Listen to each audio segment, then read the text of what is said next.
Bien, bonjour à tous. Je vous propose que l'on commence ce conseil par l'appel, monsieur le directeur général.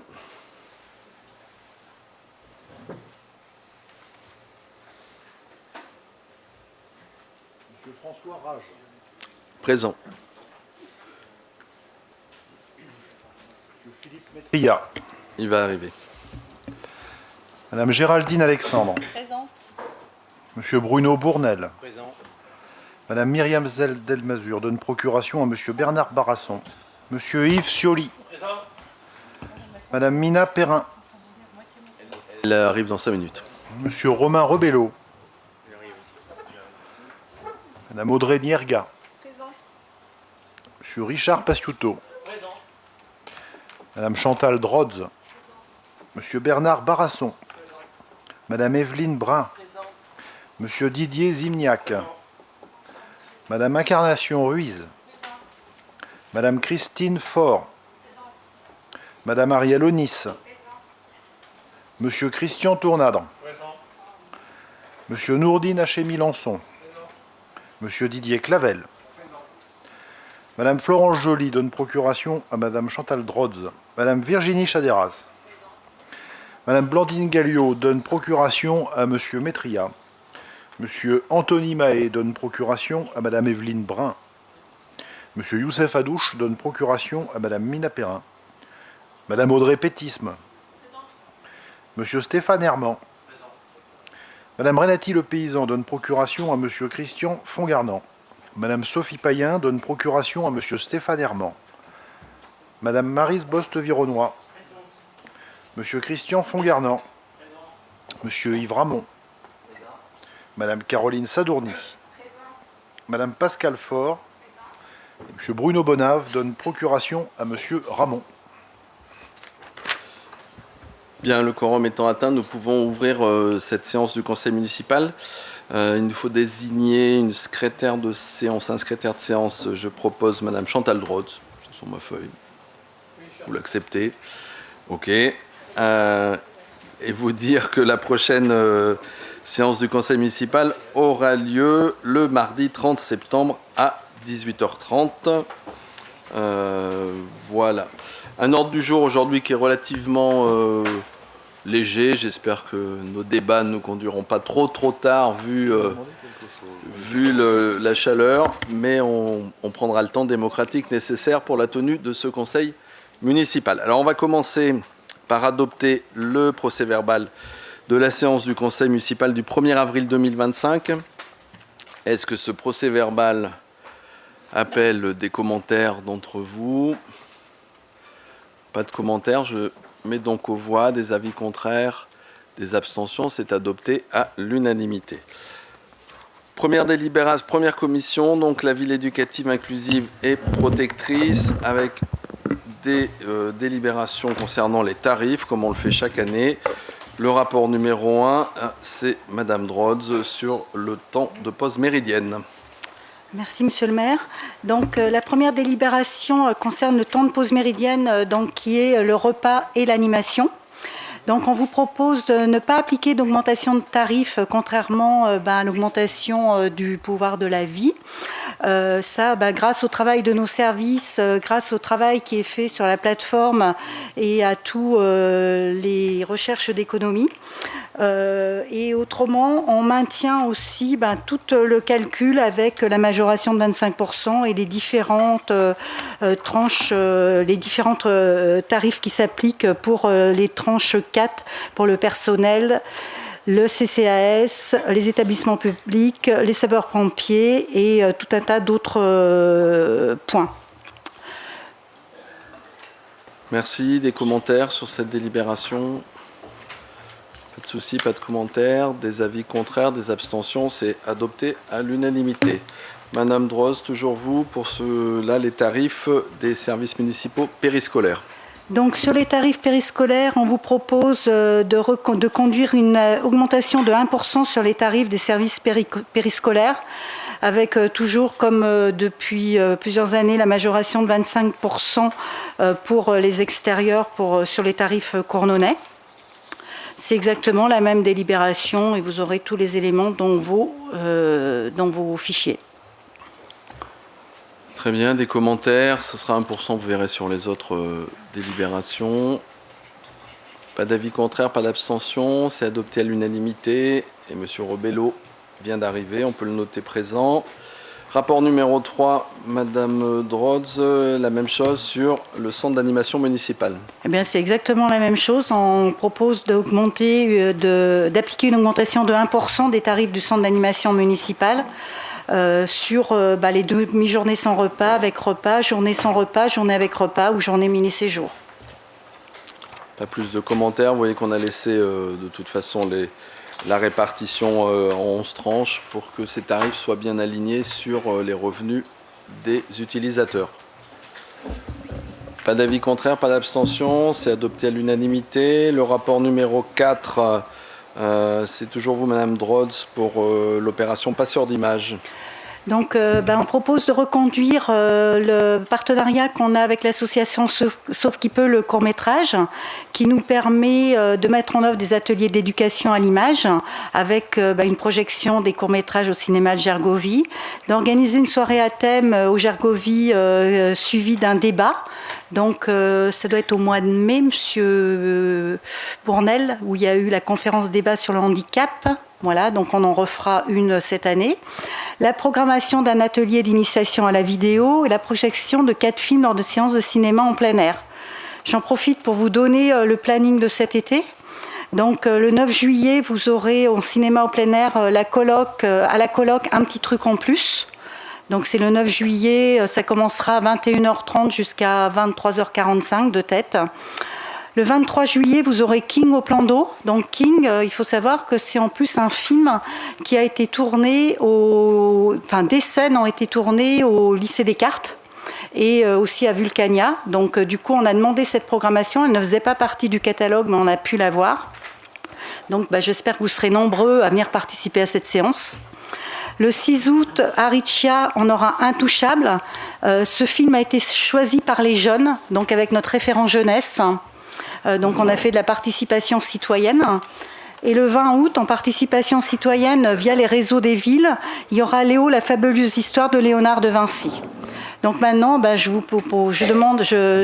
j'invite le conseil municipal à adopter les termes de la convention de partenariat et d'autoriser monsieur le maire à signer la dite convention. Merci Madame Drodz. Des questions par rapport à cette convention qui est classique en fait là aussi, qui nous permettra de faire du cinéma en plein air. Pas de souci, pas d'avis contraire, pas d'abstention, c'est adopté à l'unanimité. Le rapport numéro 5, c'est l'accueil. Là aussi c'est classique, l'accueil d'un volontaire en service civique. Oui, donc là du coup... Donc l'association Unicité Auvergne-Rhône-Alpes œuvre pour le déploiement du service civique dont les objectifs sont de favoriser l'engagement des jeunes, renforcer la cohésion sociale, encourager la participation à la vie collective et accompagner les parcours d'insertion sociale et professionnelle. Ce dispositif d'encouragement à l'engagement de citoyenneté est destiné aux jeunes de 16 à 25 ans. La métropole, par le biais du contrat local des solidarités et du contrat de ville, aide au déploiement et à l'accompagnement de volontaires en service civique par la prise en charge des coûts d'accueil et d'accompagnement à hauteur de 1 968,80 € par volontaire pour une durée de 8 mois. Dans ce cadre, la commune souhaite conventionner avec l'association Unicité Auvergne-Rhône-Alpes pour l'accueil d'un ou d'une jeune volontaire en service civique, lequel ou laquelle intégrerait les services de la ville en soutien des actions menées en matière de politique éducative et de cohésion sociale. Donc, par la présente délibération, il est demandé au conseil municipal, d'une part, de se prononcer favorablement sur l'accueil d'un jeune en service civique ou d'une jeune, à compter du mois de novembre 2025, et pour une durée de 8 mois, d'autre part, d'approuver les termes de la convention de partenariat qui interviendra avec l'association Unicité Auvergne-Rhône-Alpes, et enfin d'autoriser monsieur le maire à signer la dite convention. Merci. Des questions? Ça a été vu en commission en plus.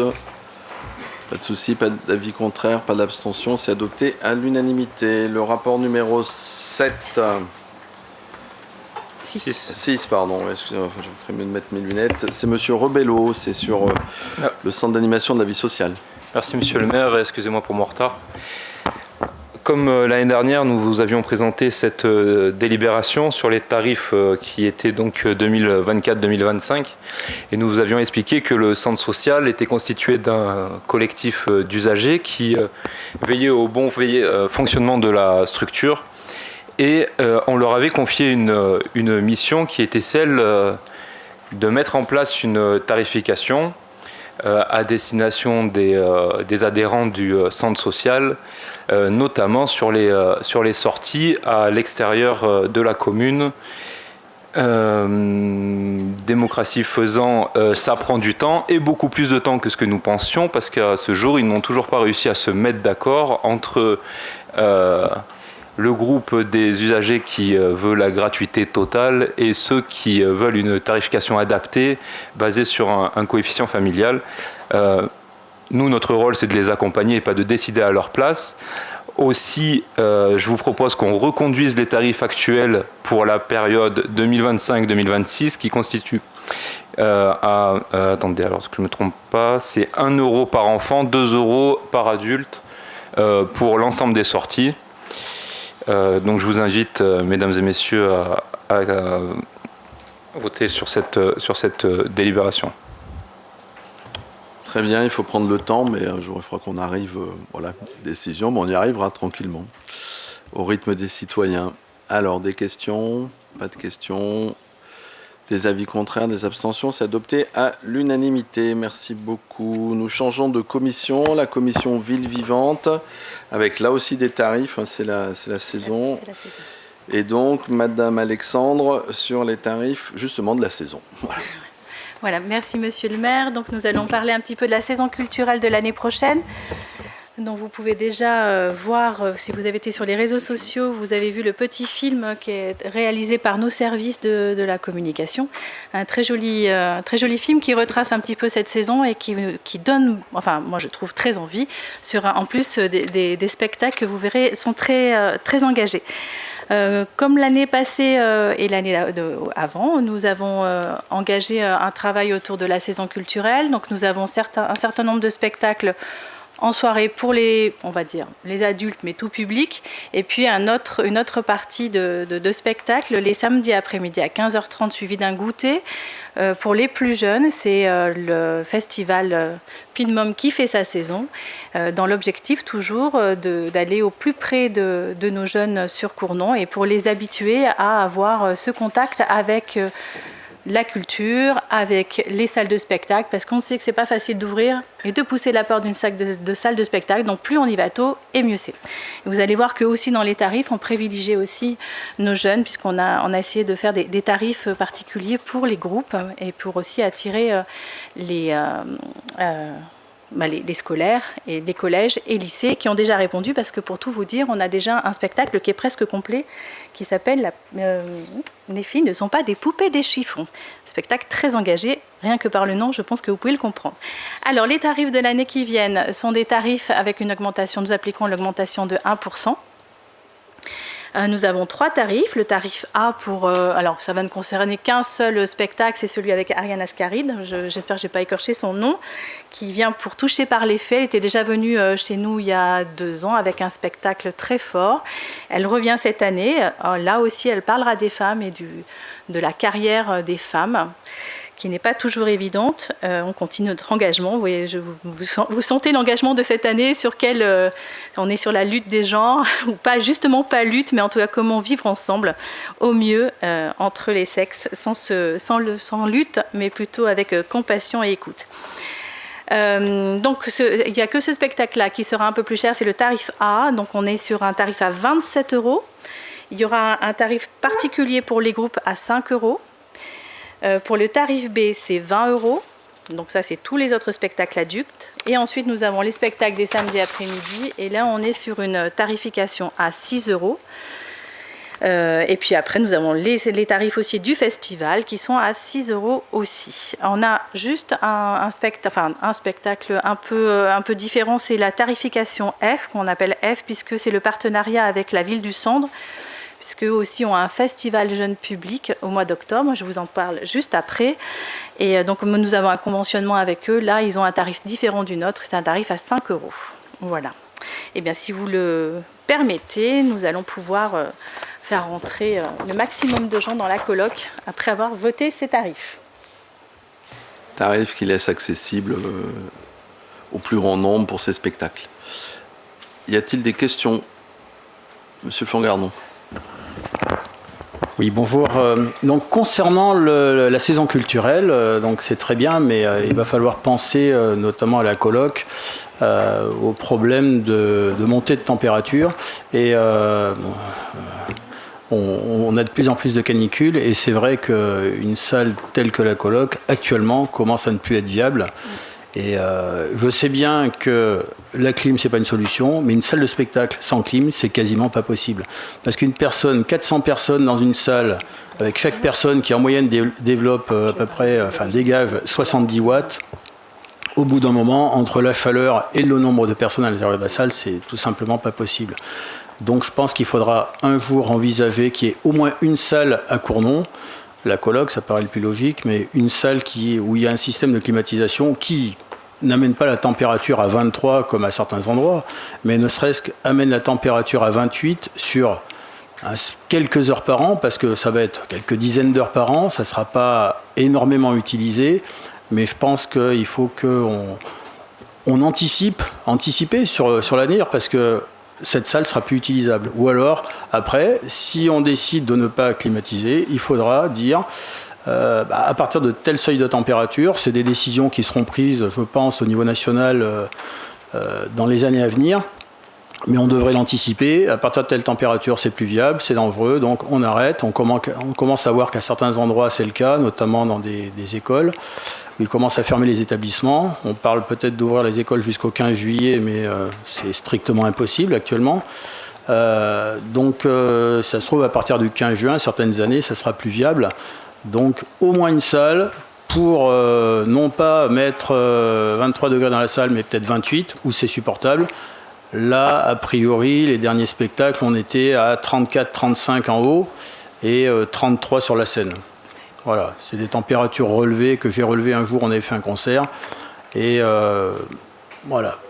Concernant la viabilité de la salle, je pense qu'il faudra, pour anticiper sur l'avenir, les décisions qui seront prises sur l'utilisation des salles, je pense que ça serait une bonne chose. Je te remercie d'aborder le sujet ou le problème. On s'est croisés beaucoup ces derniers temps parce qu'il y avait les estivales du conservatoire qui effectivement étaient à l'intérieur, en partie en tout cas, de la coloc. On a aussi toute la partie, tous les moments associatifs sur le mois de juin.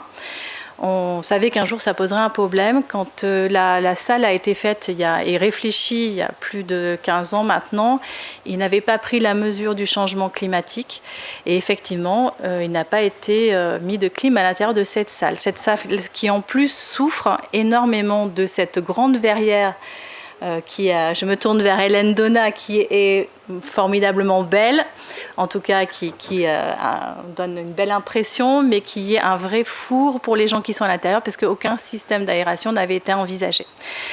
Monsieur le maire était avec moi sur pas mal de moments festifs et culturels dans cette salle ces derniers temps. Chantal l'a vu aussi beaucoup avec moi et on est très conscient de ce qui se passe. On le craignait, on savait que ça allait arriver. Donc maintenant, on a déjà réfléchi sur un système d'aération, mais qui ne semble pas suffisant. Donc voilà, on vous tiendra au courant, mais c'est quelque chose qui nous préoccupe beaucoup. Parce que, quid? On a été hier, par exemple, on s'était dit pourquoi pas en bas, mais en bas, finalement, c'est pas mieux quand on est à la salle polyvalente avec 400 personnes à l'intérieur.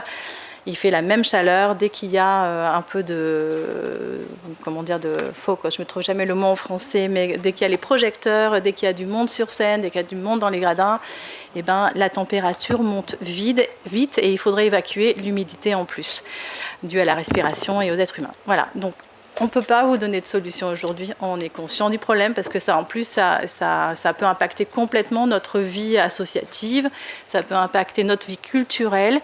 Et voilà, donc c'est un vrai souci et je ne peux que corroborer ce que tu dis, évidemment. Merci. Madame Perrin, pardon. Merci, monsieur le maire. Alors, ça me fait à la fois plaisir d'entendre l'opposition, monsieur Fangardon, qui fait quand même partie, la majorité présidentielle, parler de transition écologique, parler de la chaleur, parler des températures. Je vous arrête tout de suite, je ne fais pas du tout partie de la majorité présidentielle. Ah, c'est En Notre Marche, groupe, non, absolument pas, je n'ai jamais eu aucun rapport avec En Marche. Il ne faut quand même pas dire n'importe quoi dans un conseil municipal. Hein. Ah d'accord, voilà. moi je faut se renseigner avant. Non, alors il me semblait que vous avez fait partie d'une liste dans laquelle vous avez été élu, et c'était En Marche. Bon, mais... La liste, pour être précis, il y avait des gens issus de tous les partis. Il y avait des anciens républicains, des anciens socialistes, alors précisez-nous, beaucoup d'anciens socialistes. Il y avait peut-être 3 personnes encartées En Marche. Voilà. Mais on n'est pas du tout majoritaire. Quand j'entends votre discours et quand on voit à côté ce qui se passe au niveau de la France, avec une sortie totale des rails de la transition écologique, avec un recul total, que ce soit sur le fonds vert, on n'a plus, nos moyens d'action. Alors effectivement, et c'est vrai, nos salles de classe, la coloc est chaude, mais il n'y a pas que la coloc. Il y a nos salles de classe dans les écoles, c'est devenu insoutenable, à tel point que les écoles ont permis aux parents de récupérer leurs enfants cet après-midi. Ce sera peut-être probablement le cas en fin de semaine. Et effectivement, il fait des chaleurs insoutenables. Effectivement, le réchauffement climatique, il est bien là, on se le prend en pleine face. Pour les derniers qui ont douté. Mais alors, quand moi je mets ça en perspective avec les retraits des moyens qu'on nous donne, parce que le fonds vert c'était quand même pour ça, hein, c'était aussi pour nous permettre d'isoler, de protéger, d'isoler nos bâtiments. Quand je vois ça avec l'affaiblissement à côté de la loi ZAN, la loi du plomb, eh ben, ça me surprend. Mais ça me fait plaisir hein, que vous le dites. Mais si vous pouviez le faire remonter... Mais je suis assez d'accord avec vous. Je suis assez d'accord avec vous sur plein de domaines. Après, une salle de spectacle. C'est moi qui vais donner la parole. Madame Perrin, avez-vous fini? Bon. Non, ouais, je voulais juste souligner ce paradoxe. Donc Madame Perrin, Monsieur Fangardon, puis après je conclurai. C'est un débat qu'on peut avoir. Alors nous, en tant qu'opposition, on ne participe pas au débat malheureusement, mais on nous présente juste des projets on nous incite finalement à être, un petit peu plus dans la critique que dans la construction, mais le débat doit exister. Après, il y a un moment, la décision, c'est de ne plus utiliser une salle sur certaines périodes. Voilà, c'est juste, c'est un débat qu'il faut avoir, mais honnêtement, une climatisation raisonnée sur une seule salle, après, c'est tout notre mode de vie. Je suis d'accord avec vous. Hein, je vous invite à faire autant de kilomètres en vélo que moi. Et voilà, chacun a une voiture ici. On participe tous à la dégradation du climat. Et vous, la première, comme tout le monde ici. Donc, et comme moi, le premier. Donc, voilà, c'est juste une réflexion. Merci pour ce débat que vous avez initié, Monsieur Fangardon. La difficulté ici, c'est pas d'exprimer cette problématique parce que tout le monde le ressent. Ce qui serait bien, c'est que tout le monde le ressente suffisamment pour que, comme le disait Madame Perrin, les décisions prises par les décideurs aillent dans le bon sens, quel qu'il soit, et je vise personne, mais en tout cas que chacun est dans son mode de vie actuel et dans son niveau de responsabilité prenne des décisions qui aillent dans le bon sens. Par contre, c'est quelle réponse on apporte ? La réponse, elle peut être de 2 ordres. Ça peut être des aménagements de notre patrimoine avec les difficultés financières qui seront inhérentes. J'ai plus en tête, mais on avait déjà dû faire une étude pour la coloc. On doit être au-dessus de 500 000 € de toute façon pour mettre en place quelque chose qui sera peut-être pas si efficace que ça pour une salle qui n'a pas été conçue pour ça au départ. Donc il peut y avoir ce type de réponse. Il peut y avoir un type de réponse aussi, je pense, sur lequel il va falloir qu'on se penche, c'est l'évolution de nos habitudes. Peut-être qu'on n'utilisera plus la coloc au mois de juin. Il faudra peut-être qu'on aille vers des situations comme celle-ci. Je ne dis pas que c'est la décision qu'on va prendre, mais en tout cas, il va falloir qu'on s'interroge, parce qu'aujourd'hui, on est dans une réaction aux difficultés du quotidien, aux difficultés immédiates. Il faut que maintenant, on bascule sur des réactions et des procédures qui soient en anticipation par rapport à cette question-là. Mais si ça pouvait permettre à chacun de prendre conscience du mur dans lequel nous nous dirigeons, je pense qu'il y aurait au moins déjà un avantage à ça. Mais il va falloir faire évoluer nos modes de vie, puisqu'on sait déjà que le 1,5 degré va être dépassé, ce qui était prévu comme niveau maximum. Donc on va modifier notre environnement et cet environnement dans lequel on va essayer de se débattre. Voilà, mais c'est une vraie question et je pense qu'il y aura un groupe de travail qui fera qu'on mène là-dessus.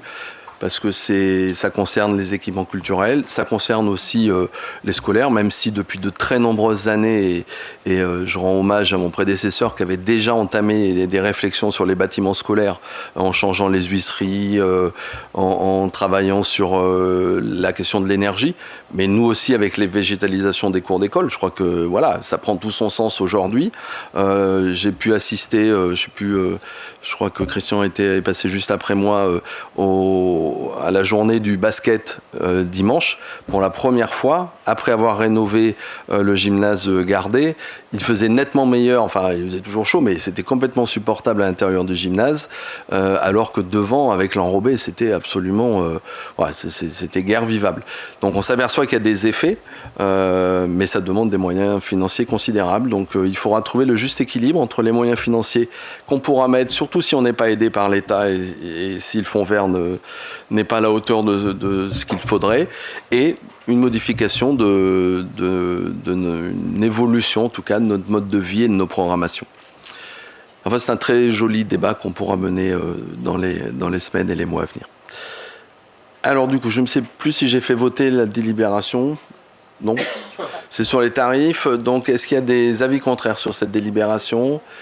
Des abstentions? C'est adopté à l'unanimité et nous reparlerons de tout ça, M. Fongarnon, assez rapidement. Alors, le numéro 8, c'est toujours vous, Madame Alexandre, pour une convention avec le Centre. Oui, alors là, on est dans quelque chose de tout à fait classique. C'est notre convention avec le Centre sur leur festival Juste pour demain, qui a lieu au mois d'octobre. Et donc, nous partageons toujours les frais et les recettes. Voilà, c'est la convention habituelle qu'on passe avec eux.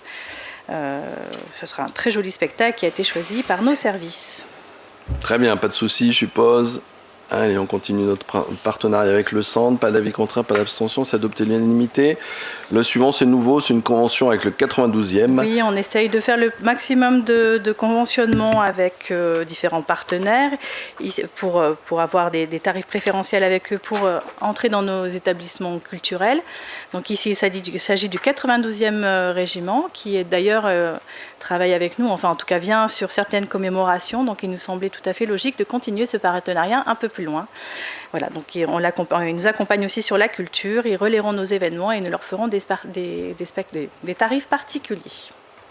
Pas de souci, je suppose. Pas d'avis contraire, pas d'abstention. C'est adopté à l'unanimité. Le rapport numéro 10, c'est les tarifs du conservatoire. Alors les tarifs du conservatoire qui a bien souffert de la chaleur et qui a vraiment travaillé avec beaucoup d'acharnement et toujours avec beaucoup le sourire aux lèvres. Donc on peut que les féliciter doublement parce que ça a été très, très compliqué pour eux d'enchaîner plusieurs spectacles parfois par jour, à la fois sur Graines de petits lecteurs et le soir sur scène pour les estivales. Pour le quiz musical toute une journée. Voilà, c'est un conservatoire qui montre toute sa ténacité dans des moments d'adversité avec les élèves et qui continue à avoir vraiment un enseignement de qualité. Et on ne peut remercier que Willy Bush d'avoir pris la suite avec grande efficacité. Donc les tarifs du conservatoire sont avec l'augmentation de 1% l'année prochaine, puisque nous avons décidé de l'appliquer sur l'année qui vient. Après, ça reste le même process que les autres années. Je rappelle que les gens qui participent la tarification est liée au quotient familial et elle est très très loin de correspondre aux dépenses. Oui, il y a 11 tranches. 11 tranches. Pour mieux répondre aux différents profils. Des questions? Sinon, c'est identique à l'année dernière. Oui, c'est la même. Pas d'avis contraire, pas d'abstention, c'est adopté à l'unanimité. La 11, c'est Monsieur Tournadre sur les tarifs des installations sportives. Merci Monsieur le maire. Donc, comme chaque année à pareille époque, nous proposons la révision des tarifs pour les installations sportives et les espaces publics dédiés à la pratique sportive. Donc, nous vous proposons une augmentation de 1% arrondi à la dizaine de centimes d'euros supérieurs. Donc, ce qui nous donne pour les salles spécifiques du complexe Florian Lavergne ou du complexe Jean-Louis Bertrand, un tarif horaire à 26,50 € et à 71,60 € pour la salle de gymnastique. Concernant les gymnases, donc nous vous proposons un tarif horaire à 109,20 € pour le gymnase Boissé, 26,50 € pour Ribert et Alouette et 32,70 € pour le gymnase Gardé. La réservation du gymnase Boissé à la journée est-elle fixée à 2 144,90 €. Concernant les terrains de sport, la réservation horaire est prévue à 97 € pour les terrains de rugby et de football au Parc des Sports et 20,30 € à la Plaine des Jeux. Concernant les autres espaces publics occupés occasionnellement à l'occasion de pratiques sportives réalisées à des fins commerciales, le créneau de 2 heures maximum est à 18,30 € et une utilisation à la journée de 60,20 €. Je rappelle que cette tarification ne s'applique pas aux associations cournonaises dans le cadre de l'utilisation normale des installations sportives, également ni des écoles, ni des collèges et lycées qui font l'objet d'une convention particulière. Je vous invite donc à approuver les tarifs des différentes installations sportives pour la période du 1er septembre 2025 jusqu'au 31 août 2026. Merci. Je suppose qu'il n'y a pas de soucis, pas de questions, pas d'avis contraire, pas d'abstention. C'est adopté à l'unanimité. La suivante, c'est le Collège Laribert, d'ailleurs un des premiers bâtiments que nous avons rénové, et avec des contradictions, puisque pour le rénover, il faut supprimer la partie un peu plexi et donc faire moins de luminosité à l'intérieur. Et aujourd'hui, le boulot d'élu, c'est un peu gérer ces contradictions-là. Alors, allez-y, M. Tournade. Le rapport numéro 12, donc mise à disposition du gymnase Laribert au collège de Laribert pour un montant de 13,70 € de l'heure et l'accès au terrain extérieur de sport et de pistes d'athlétisme de la Plaine des Jeux gratuitement. Donc, comme chaque année, je vous invite à adopter les termes de la convention et à autoriser M. le maire à signer la convention pour l'utilisation des installations sportives pour le collège de Laribert. Merci beaucoup, pas de soucis, je suppose, pas d'avis contraire, pas d'abstention, c'est adopté à l'unanimité. La numéro 13, c'est la même chose pour le lycée. La même chose pour le lycée Descartes, donc là aussi une augmentation à 1% arrondi à la 100 au centime d'euros plus proche, soit pour le gymnase Boissé 15,80 € de l'heure, idem pour les salles du complexe Florian Lavergne, et également gratuité pour les terrains de sport et pistes d'athlétisme de la Plaine des Jeux. Je vous invite donc à approuver les termes de cette convention entre la commune et le lycée Descartes et à autoriser M. le maire à signer la dite convention. Très bien, pas de soucis, je suppose, pas d'avis contraire, pas d'abstention, c'est adopté à l'unanimité. La 14, toujours vous, sur... Alors la 14, c'est la mise à disposition du gymnase Boissé et des pistes d'athlétisme de la Plaine des Jeux à la Ligue d'Auvergne-Rhône-Alpes de handball à destination du pôle espoir masculin basé au lycée René Descartes. Donc l'heure sera facturée 15,80 € et la gratuité pour la piste d'athlétisme de la Plaine des Jeux. Je vous invite donc à approuver les termes de cette convention entre la mairie de Cournon et la Ligue d'Auvergne de handball et autoriser Monsieur le maire à signer la convention. Bien, ça permet en plus d'abonder à l'équipe 1 de hand, donc c'est parfait.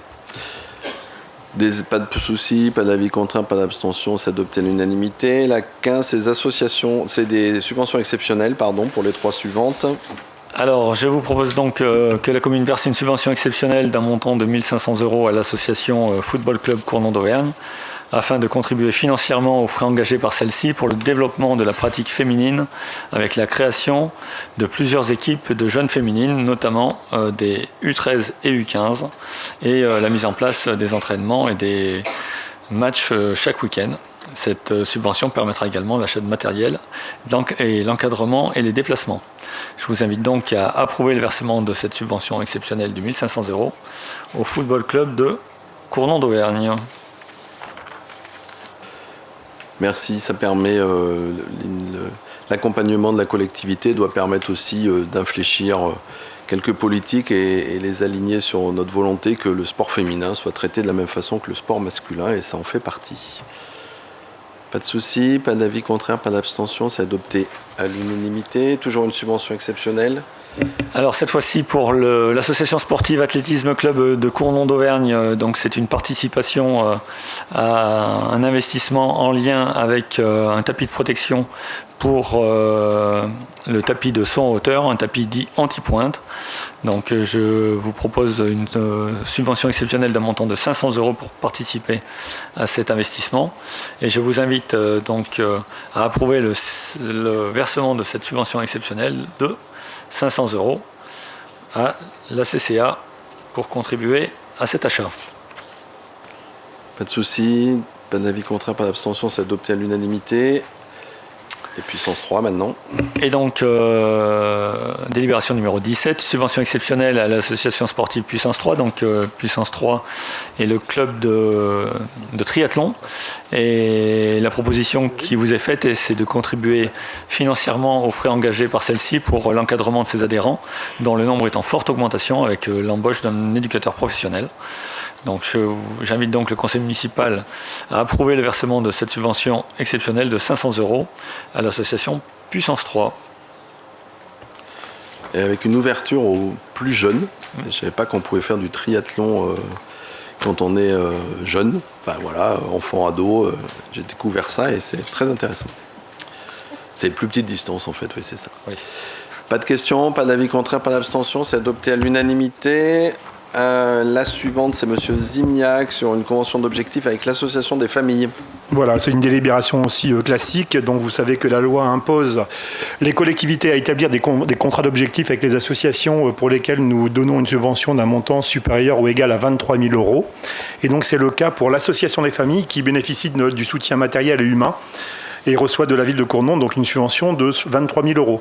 Donc nous avons rédigé une convention. La convention, donc les termes, c'est développer de manière affirmée les nombreuses interventions dans les structures voisines de son siège, les écoles, les crèches, etc.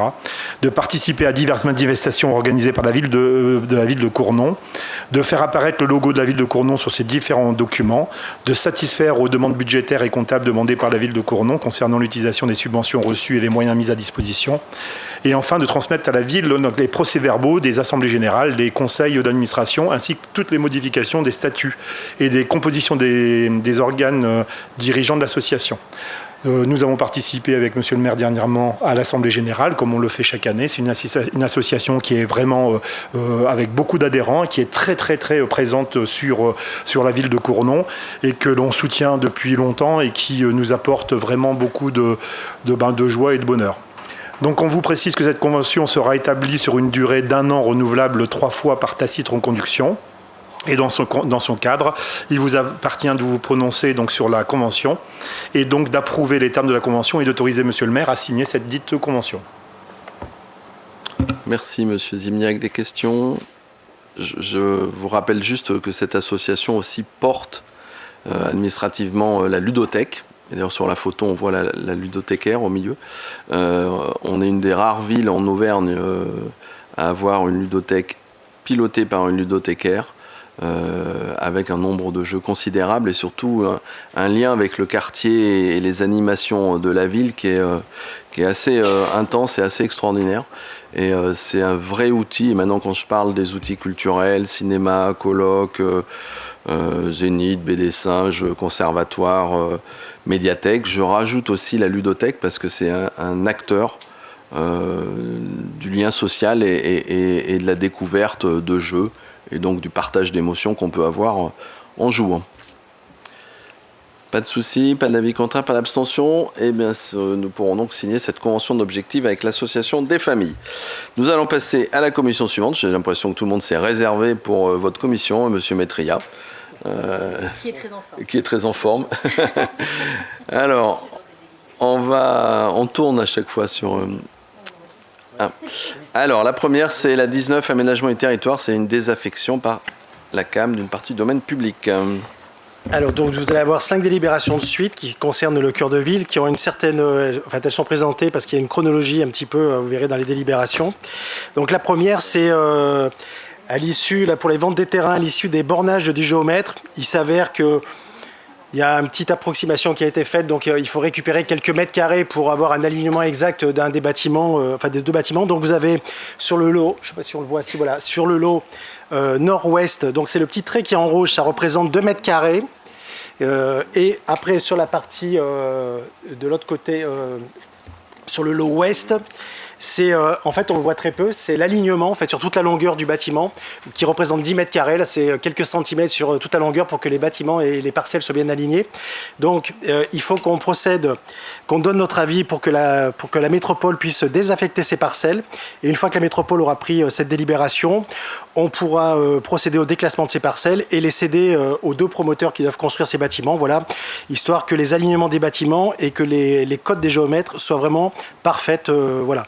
Donc il y a 2 mètres carrés en haut et 10 mètres carrés 50 en bas. Donc je vous demande d'approuver cette délibération pour pouvoir demander à la métropole de désaffecter ces 2 parcelles de l'espace public. Voilà, c'est purement technique. Hein. Oui. Donc, 10 mètres carrés, y a-t-il des interventions? Enfin, on sera peut-être sur celle d'après. Y a-t-il des avis contraires, des abstentions? C'est adopté à l'unanimité pour ces ajustements techniques. Alors, la 20...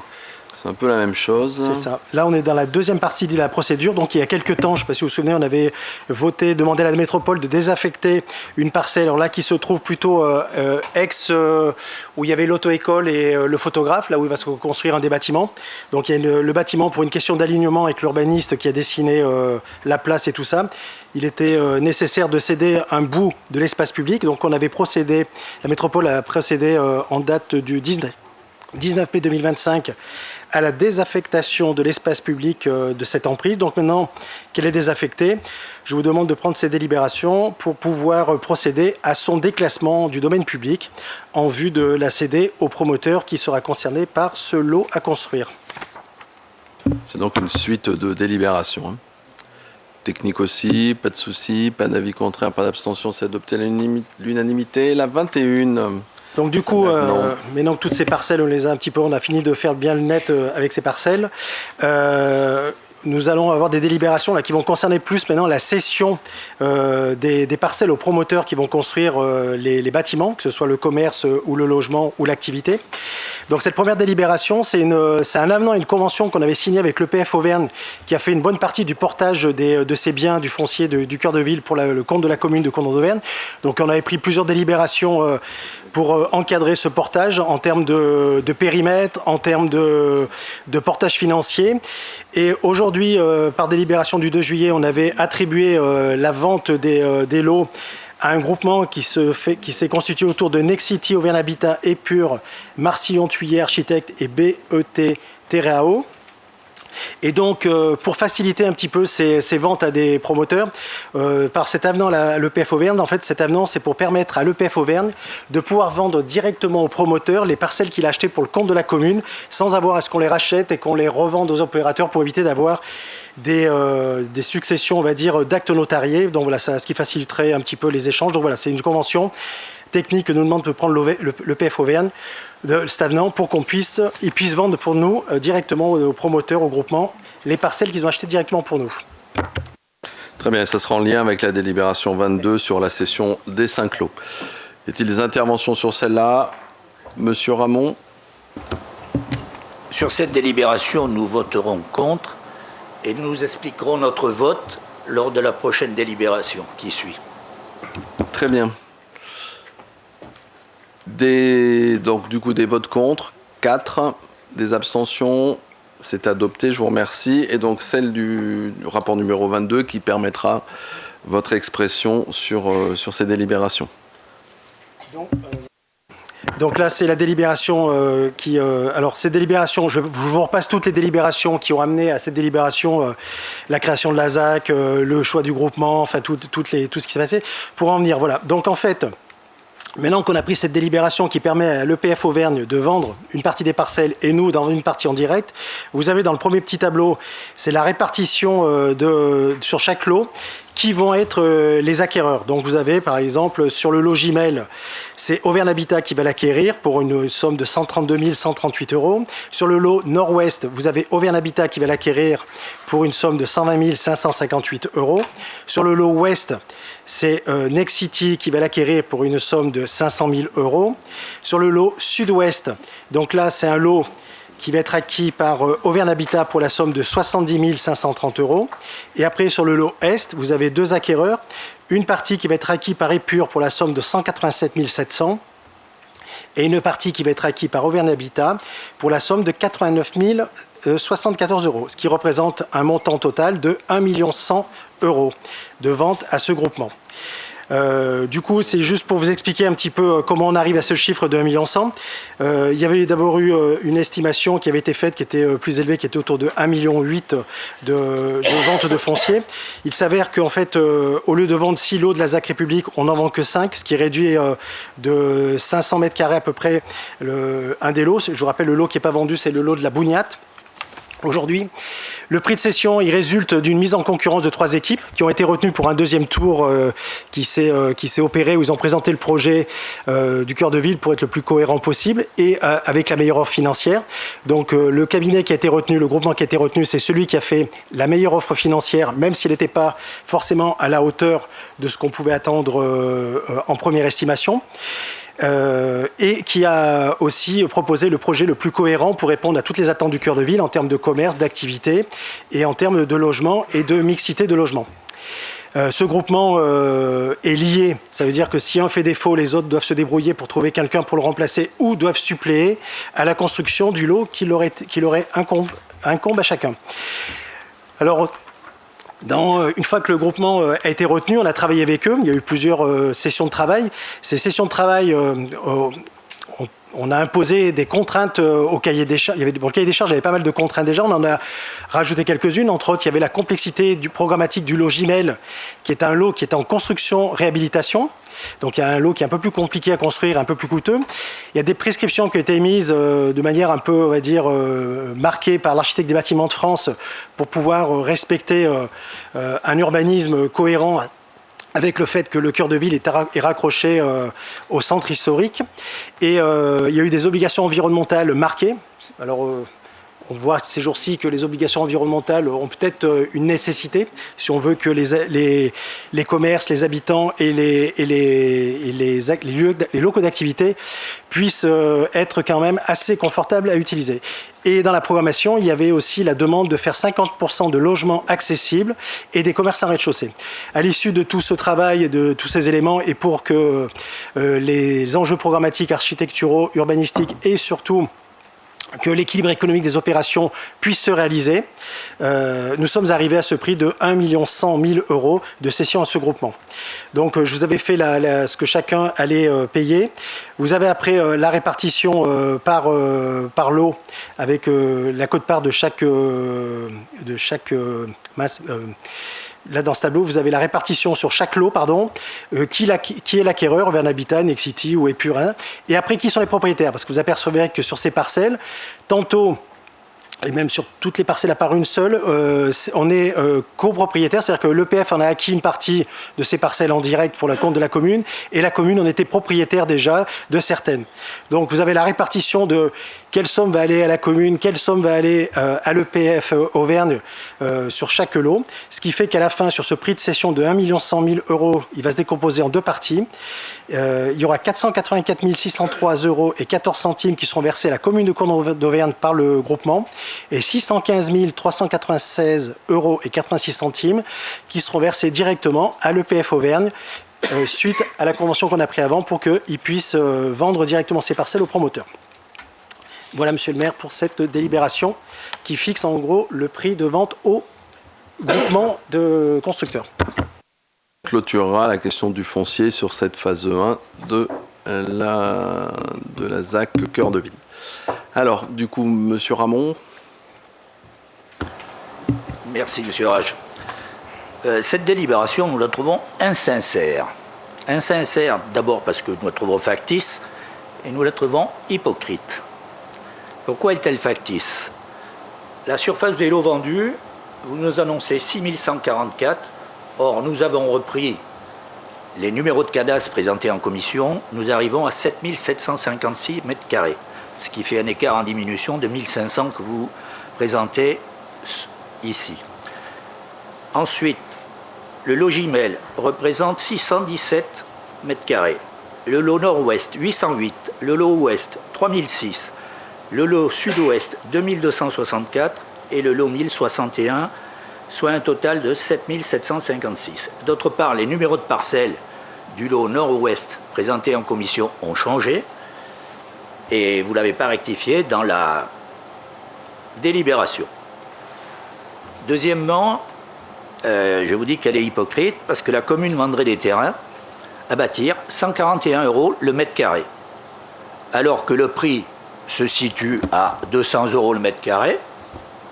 Je crois bien que M. Maître, si vous avez annoncé ce chiffre en commission sur Cournon, alors en diminuant la surface, cela masquerait le prix de vente. Vous aviez présenté, c'est vrai, il y a un an à la Copil, une cession à 2,2 millions.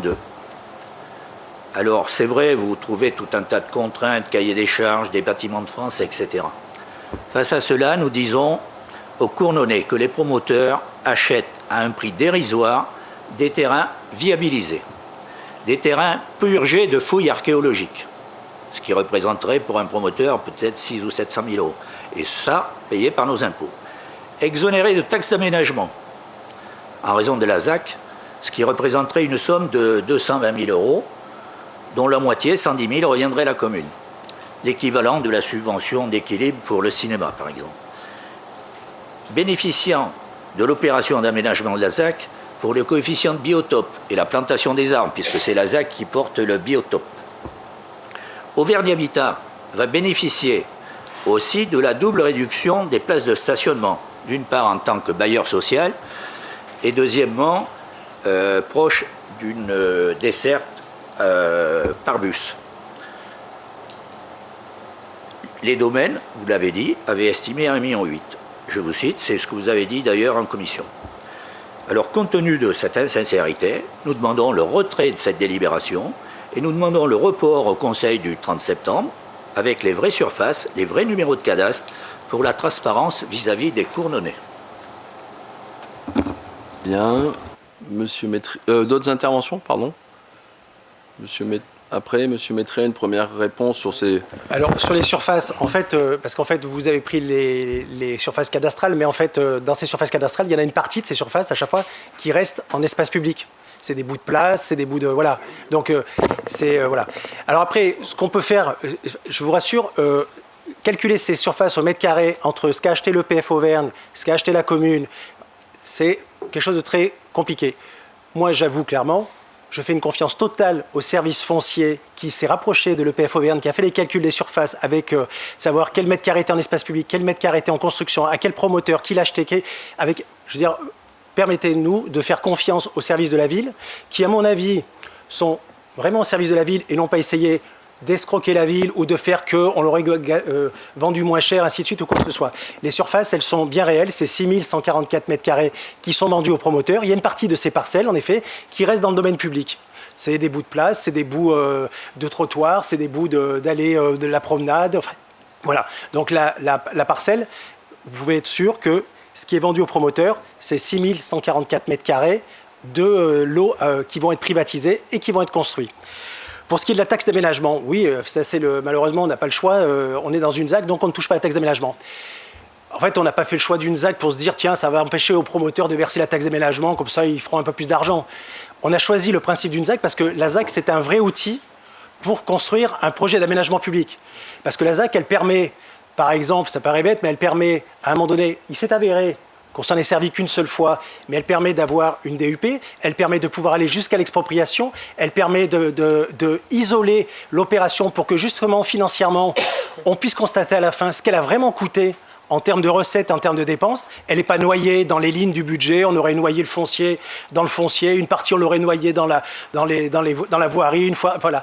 Elle a au moins le mérite, c'est qu'à la fin, les choses seront claires. C'est-à-dire que quand on constatera collectivement le déficit de la ZAC, on le constatera à l'euro et au centime près. Donc au moins l'outil, il a le mérite de la fiabilité pour porter un projet comme le cœur de ville qui était compliqué, racheter du foncier en cœur urbain qui est complètement privatisé. Et surtout, il a la logique, c'est qu'il va permettre une vraie transparence sur le coût à la fin et le sortie de coût de cette ZAC. Alors après, on pourra discuter si pour vous le coût vous semble exorbitant ou si il nous semble normal, eu égard à tout un tas de contraintes, eu égard à ce que ça va apporter à la ville de Cournon en termes d'équipement public, en termes d'espace public pour les Cournonnais, en termes d'aménagement et en termes de commerce, en termes d'activité, tout ça. On pourra en débattre. Mais permettez-nous de dire que sur la question de la sincérité et sur la question de l'outil, pourquoi il est choisi, pas pour masquer quoi que ce soit, il est vraiment choisi pour quelque chose que ce soit le plus clair possible. Et en effet, vous pouvez le faire remarquer, je l'ai dit, et personne s'en cache, entre l'estimation, il y a quelques années, de combien on pouvait prétendre avec le foncier, et aujourd'hui, la réalité économique des coûts de construction, parce que, mine de rien, il y a quelques crises qui sont passées par là, où les promoteurs, les bailleurs sociaux vous expliquent à un moment donné, oui, le prix du foncier, ça devient la variable d'ajustement pour que les projets se réalisent. Alors on aurait pu se dire, on ne vend pas à ce prix-là, on attend, on verra ce qui se passe. Mais je pense que le choix, au moins de la majorité ici présente, c'est de ne pas laisser le cœur de ville avec des trous pendant les 10 ans qui viennent. Aujourd'hui, c'est en effet, on assume qu'on vend un peu moins bien, on valorise un peu moins bien ce foncier, mais il aura le mérite, au moins le mérite, c'est que dans 2 ans, fin 2027, le cœur de ville sera construit.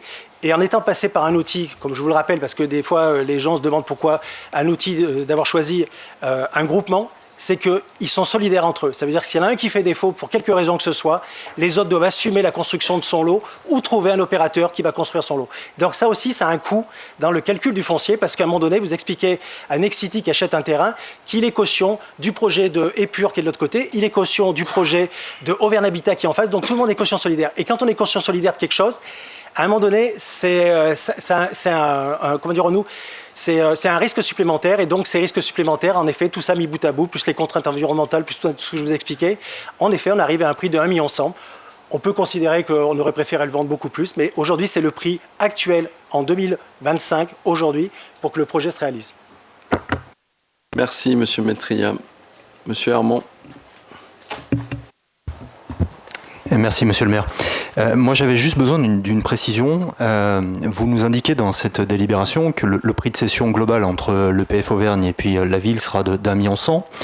Dans les projections budgétaires que vous aviez fait auparavant, que ce soit le comité de pilotage ou les différents budgets présentés, ça va faire un delta, bon an mal an, de 7 à 800 000 euros. Comment vous allez équilibrer votre budget si on se retrouve avec un déficit de recettes potentiel de 800 000 euros? Comment va être rééquilibrée cette opération?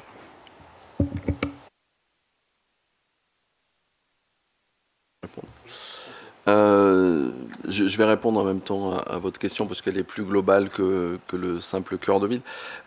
Monsieur Ramon, c'est pas la délibération qui est insincère, c'est vos propos qui sont insincères. Quand vous faites des calculs en omettant les 1500 et quelques mètres carrés d'espace public que bien évidemment on garde, on ne vend pas, vos propos sont insincères. Quand vous vous étonnez de la taxe d'aménagement, alors que vous savez très bien que c'est une ZAC et dans une ZAC il n'y a pas de taxe d'aménagement, vos propos sont insincères. Donc à partir de là, il est bien évident, et je pourrais continuer, qu'on ne va pas retirer cette délibération, libre à vous de l'attaquer si vous voulez, etc. Et puis d'en reparler aux prochaines élections municipales, quand vous serez peut-être tête de liste de l'opposition, ça sera un plaisir de débattre de ce qu'on pense faire comme projet pour notre ville. La question de l'équipe financière, de toute façon, ça va coûter à la ville, ce projet. Bien évidemment, on fait un cœur de ville, on fait ça tous les 50 ans, donc ça va coûter à la ville. Il y a eu des aléas, on l'a déjà dit. Par exemple, l'archéologie a été un aléa. Il me semble, de mémoire, ça doit faire 1 900 000 euros qui n'étaient pas prévus et qui ont été rajoutés. Aujourd'hui, ce qui nous intéresse, c'est l'atterrissage. L'atterrissage, on est entre 7 et 8 millions d'euros qui vont être financés par la ville. À ceci se rajoute la métropole, le SMTC, les ventes, etc. Je l'ai déjà dit, c'est même pas le prix d'une école, d'une demi-école. Donc avoir un projet d'organisation de l'espace public tel que celui-ci pour même pas le prix d'une école, on peut penser que c'est trop cher ou pas trop cher, mais en tout cas, ça sera un prix qui est absorbable par le budget général. À un moment, cette ZAC, elle va être terminée. On peut penser en 2030, 2031, et c'est à ce moment-là qu'on réintégrera le déficit connu à l'époque dans le cadre du budget général, avec une reprise de la dette, notamment une reprise de la dette. Cette reprise de la dette, ça sera une porte d'entrée. Je vois le directeur des ressources qui est dans la salle, qui me le rappelle assez souvent. Ça sera une porte d'entrée, un des critères d'entrée pour les futurs équilibres de budget à ce moment-là, où au lieu des 1,5 million qu'on s'est fixé comme enveloppe d'emprunt chaque année, à cette époque-là, ça sera peut-être un peu moins, on verra en fonction de ce qui reste. Donc, ce qui est important, c'est que cet investissement qui est complètement transparent, puisqu'on aura le chiffre exact, comme le disait M. Métriard, on saura exactement combien a coûté cette ZAC, en intégrant même des coûts de fonctionnement, puisqu'il y a des salaires des gens qui travaillent dessus, qui travaillent exclusivement sur ce cœur de ville, qui sont intégrés. Donc on aura le détail absolu de ce que ça aura coûté. C'est absorbable par le budget de la ville. Ça n'est pas une dépense démesurée par rapport à notre niveau aujourd'hui d'emprunt, par rapport à notre niveau d'investissement, par rapport à la taille de notre ville. Et j'aurais bien aimé, moi, que ça soit plus qu'1,1 million. Sauf qu'aujourd'hui, les meilleurs projets, c'est lesquels? C'est quand même ceux qui se font. Imaginez qu'on ait mené un projet et qu'il ne se fasse pas parce qu'on a été d'une exigence absolue en se disant on avait mis 2 millions, il faut que ça soit 2 millions et qu'il n'y ait rien qui se construise. C'est bien, on va inaugurer le 30 août l'espace public, mais il n'y aura rien autour. Et s'il n'y a rien autour, il n'y a pas les bars, il n'y a pas les brasseries, etc. Donc à un moment, dans les aléas, dans un projet qui dure depuis des années, on sait qu'on n'arrive pas tout à fait où on avait prévu d'arriver, notamment en termes financiers, mais pas que financiers. Mais l'essentiel, à un moment, c'est que le projet, il existe, il soit construit. Et ça a des implications financières qui sont, et je m'en porte garant, absorbables par le budget général de la collectivité. Mais c'est bien sûr un peu plus cher que ce qui était prévu au départ, lié à des choses, à des événements qui nous sont extérieurs. L'archéologie, le coût de construction qui a pris 20% en 2 ans à cause de l'augmentation des coûts de matières premières. Et si moi je peux me féliciter d'une chose, c'est qu'il y a beaucoup de projets aujourd'hui, vous n'avez plus de promoteurs, vous n'avez plus d'investisseurs qui répondent. Et nous, parce qu'on a beaucoup travaillé, parce qu'on a fait des aménagements de l'espace public de qualité, on a réussi à avoir 3 groupements qui se sont proposés. On a pu en choisir un, donc on avait le choix d'un groupement, et les 3 groupements d'ailleurs sur le foncier, ils étaient à peu près sur les mêmes sommes, et donc c'est en fait la vraie somme. Donc pour moi ça valorise le travail qu'on a fait et la qualité qu'on a mis en place dans les espaces publics. Et pour que vous ayez une indication, Nexity qui a fait une réunion il n'y a pas très longtemps de promotion pour vendre ses appartements, n'avait jamais eu autant de monde dans la salle en Auvergne-Rhône-Alpes depuis 10 ou 15 ans. Donc c'est vraiment un projet aujourd'hui qui est attractif, et je connais nombre d'anciens coordonnés qui sont partis de l'autre côté de l'Allier et qui se positionnent sur ces appartements parce que ça correspond à l'évolution de leur vie, etc. Et qui savent qu'ils seront dans un endroit de qualité en tout cas.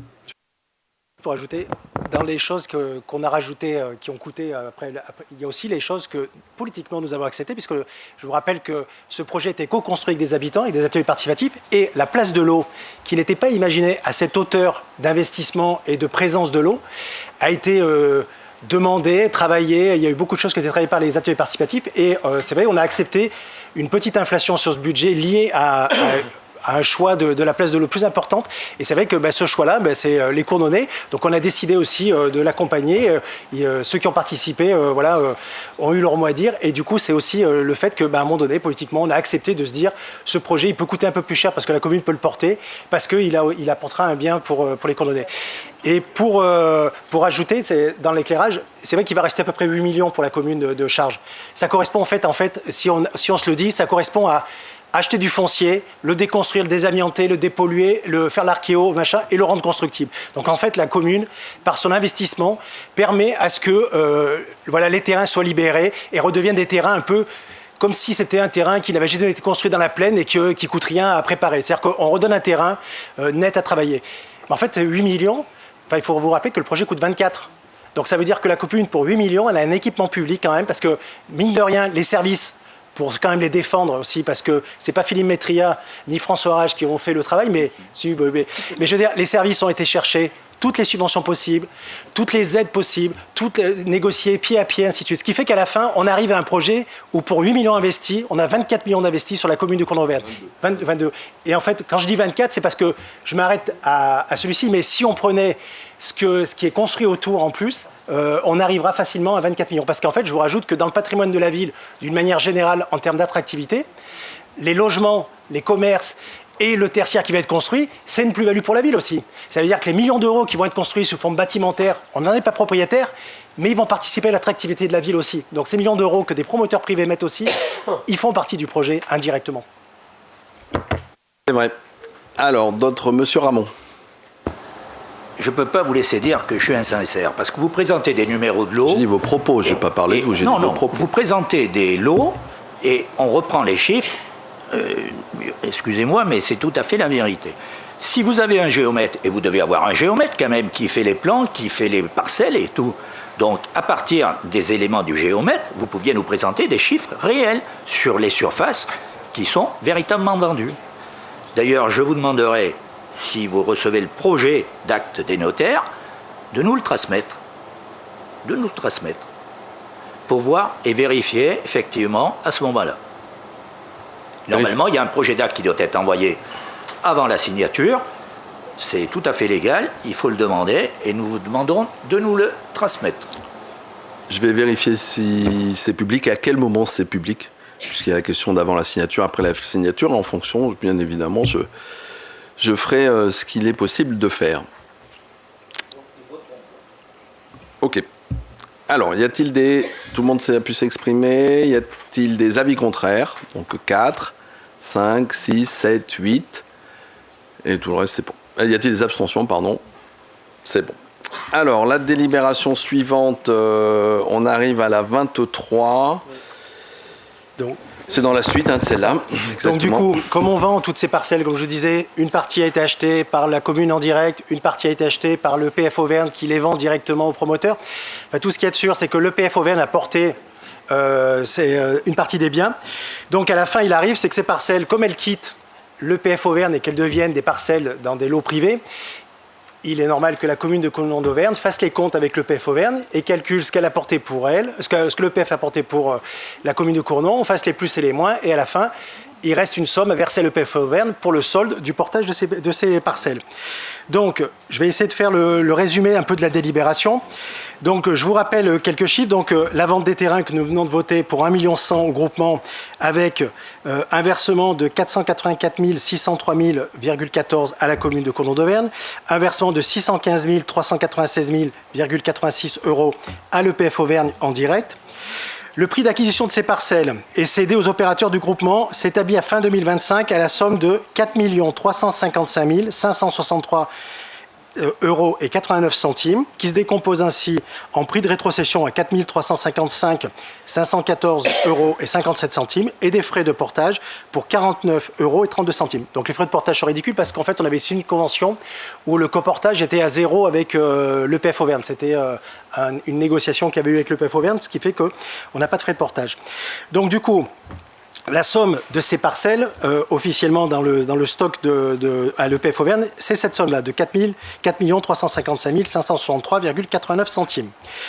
Étant donné qu'il y a une partie de ces parcelles qui va rester en portage à l'EPF Auvergne, c'est-à-dire qu'il y en a une partie, on ne vend pas tout aux promoteurs, il y a une partie de l'espace public qui reste en portage à l'EPF Auvergne. Ils ont fait les calculs, la partie qui reste en portage à l'EPF Auvergne, qui correspond à du futur espace public, c'est 389 842 € et 62 centimes. Donc en fait, si on faisait le calcul, la commune de Cournonverne d'Auvergne a déjà réglé à l'EPF Auvergne au titre des participations annuelles. Donc tous les ans dans le budget, vous avez apparaître des sommes d'argent qu'on versait à l'EPF Auvergne.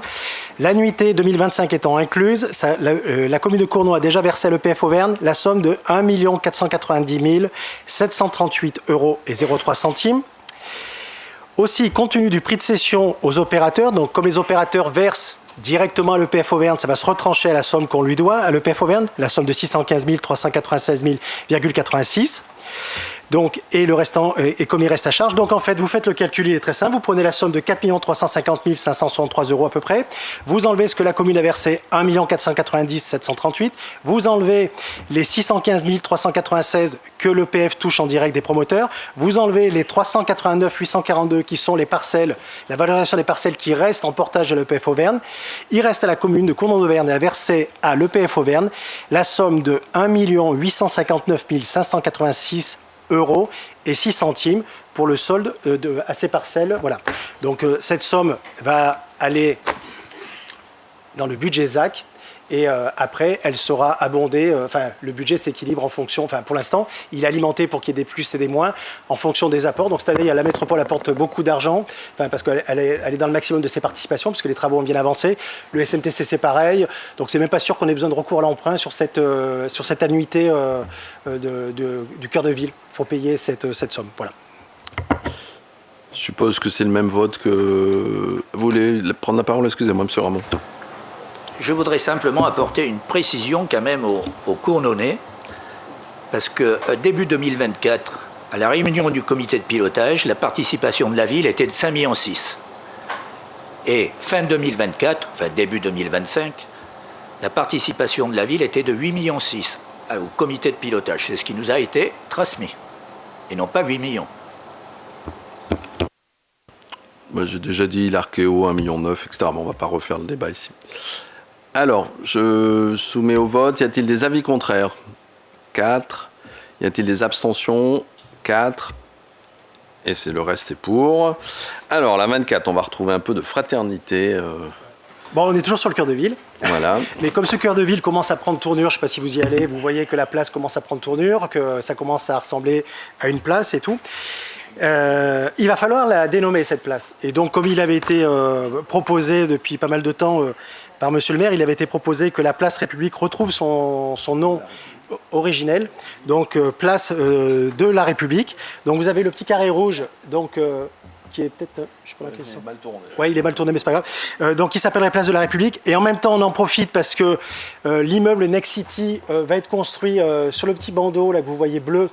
Donc là. Voilà, il va être construit ici, là. Et donc, il y aura besoin aussi de l'adressage. Donc, cette future nouvelle voie, qui est pour l'instant une voie qui sera en impasse, il est proposé de l'appeler l'allée de la fraternité. Et je laisse Monsieur le maire vous expliquer non, mais pourquoi tous ces noms.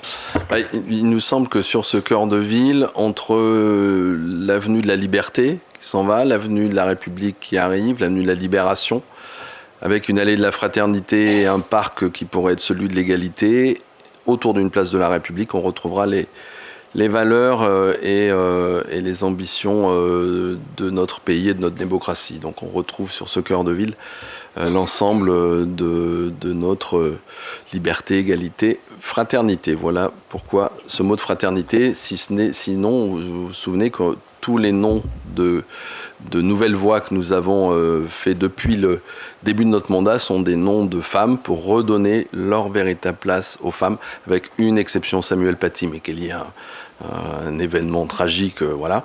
Sinon, c'était que des noms de femmes, mais ici, on est sur des valeurs, parce qu'autour d'un cœur de ville, on peut aussi mettre en avant des valeurs.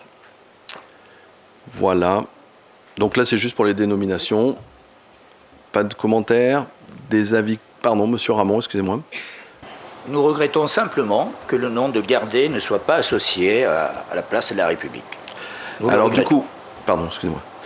Je suis en relation depuis de nombreux mois avec la famille de M. Gardé, notamment Jean-Marie Gardé, le petit-fils. Et donc la proposition qui a été faite, qui a été acceptée, c'est que l'espace qui est... Alors la carte, elle est à l'envers, là. Vers l'alambic. Voilà, ce qui descend, ce qu'on ne voit pas ici, je vais vous le remettre. Cet espace-là, là, voilà, tout cet espace-là qui est en mètres carrés assez énorme, s'appellera la promenade, je me souviens plus, la promenade Gardé, avec une plaque qui expliquera qui étaient messieurs, voilà, père et fils Gardé. Donc la famille a accepté que cet espace s'appelle de cette façon-là pour que on continue à avoir une composante historique liée à cette famille qui a construit Cournon, enfin en tout cas pour Joseph Gardet qui a construit la ville, sa zone, etc. Donc tout cet espace-là sera la promenade Gardet, avec le gymnase Gardet qui est pas loin aussi.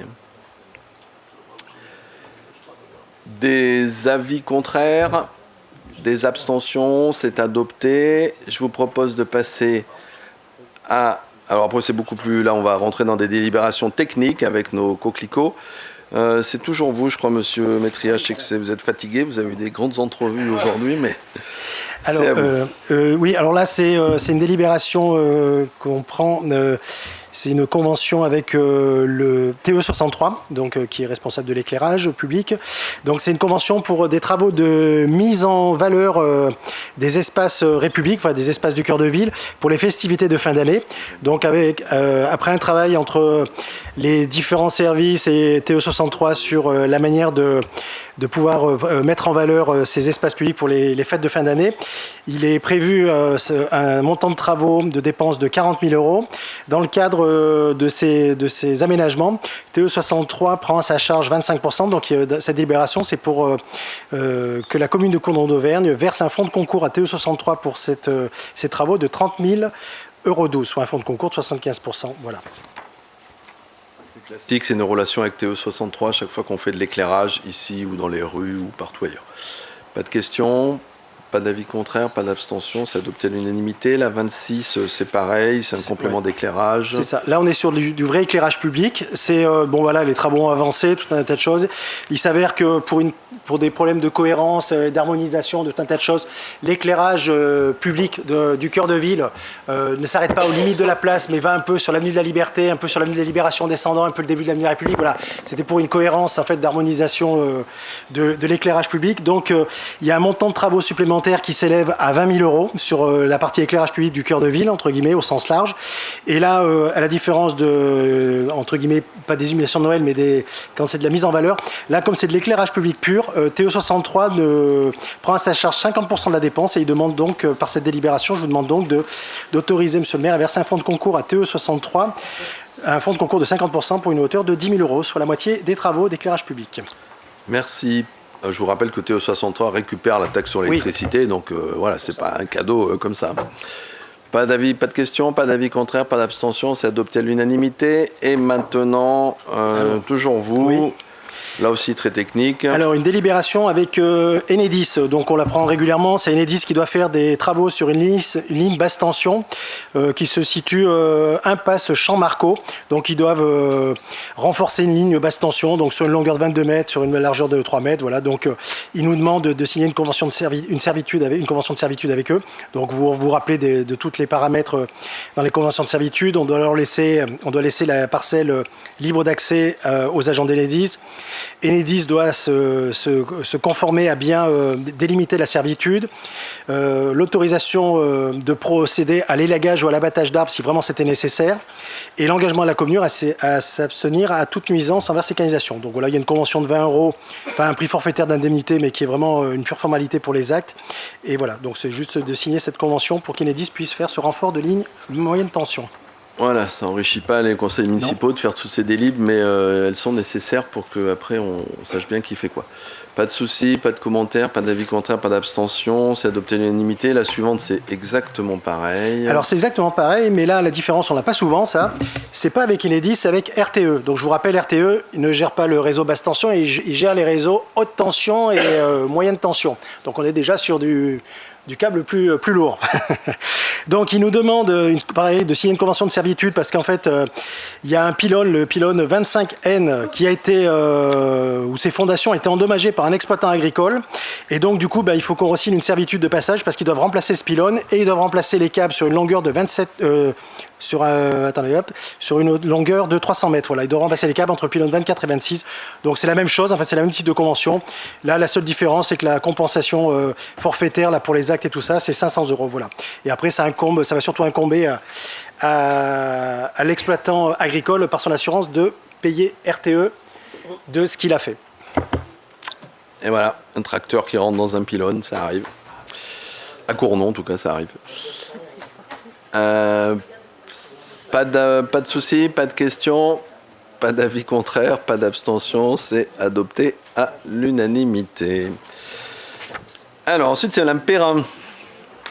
Madame Perrin, pour une convention avec la LPO. Oui, je vous remercie, Monsieur le maire. Alors là, il s'agit d'une convention d'engagement de l'association La Ligue de protection des oiseaux, la LPO, pour la labellisation refuge LPO sur le site du camping, de notre camping municipal, le Pré des Laveuses. Alors effectivement, il y a eu un travail d'inventaire qui a été réalisé depuis 2023 par la LPO et qui a permis d'identifier le site du camping comme étant un lieu qui permettant d'accueillir un refuge de la biodiversité et notamment du fait de sa richesse faunistique. Alors sur le site, donc vous le connaissez tous, hein, ce site-là, c'est 5 hectares en bordure de l'Allier, qui est déjà classé en zone naturelle d'intérêt écologique, faunistique et floristique. Donc avec un intérêt écologique très important.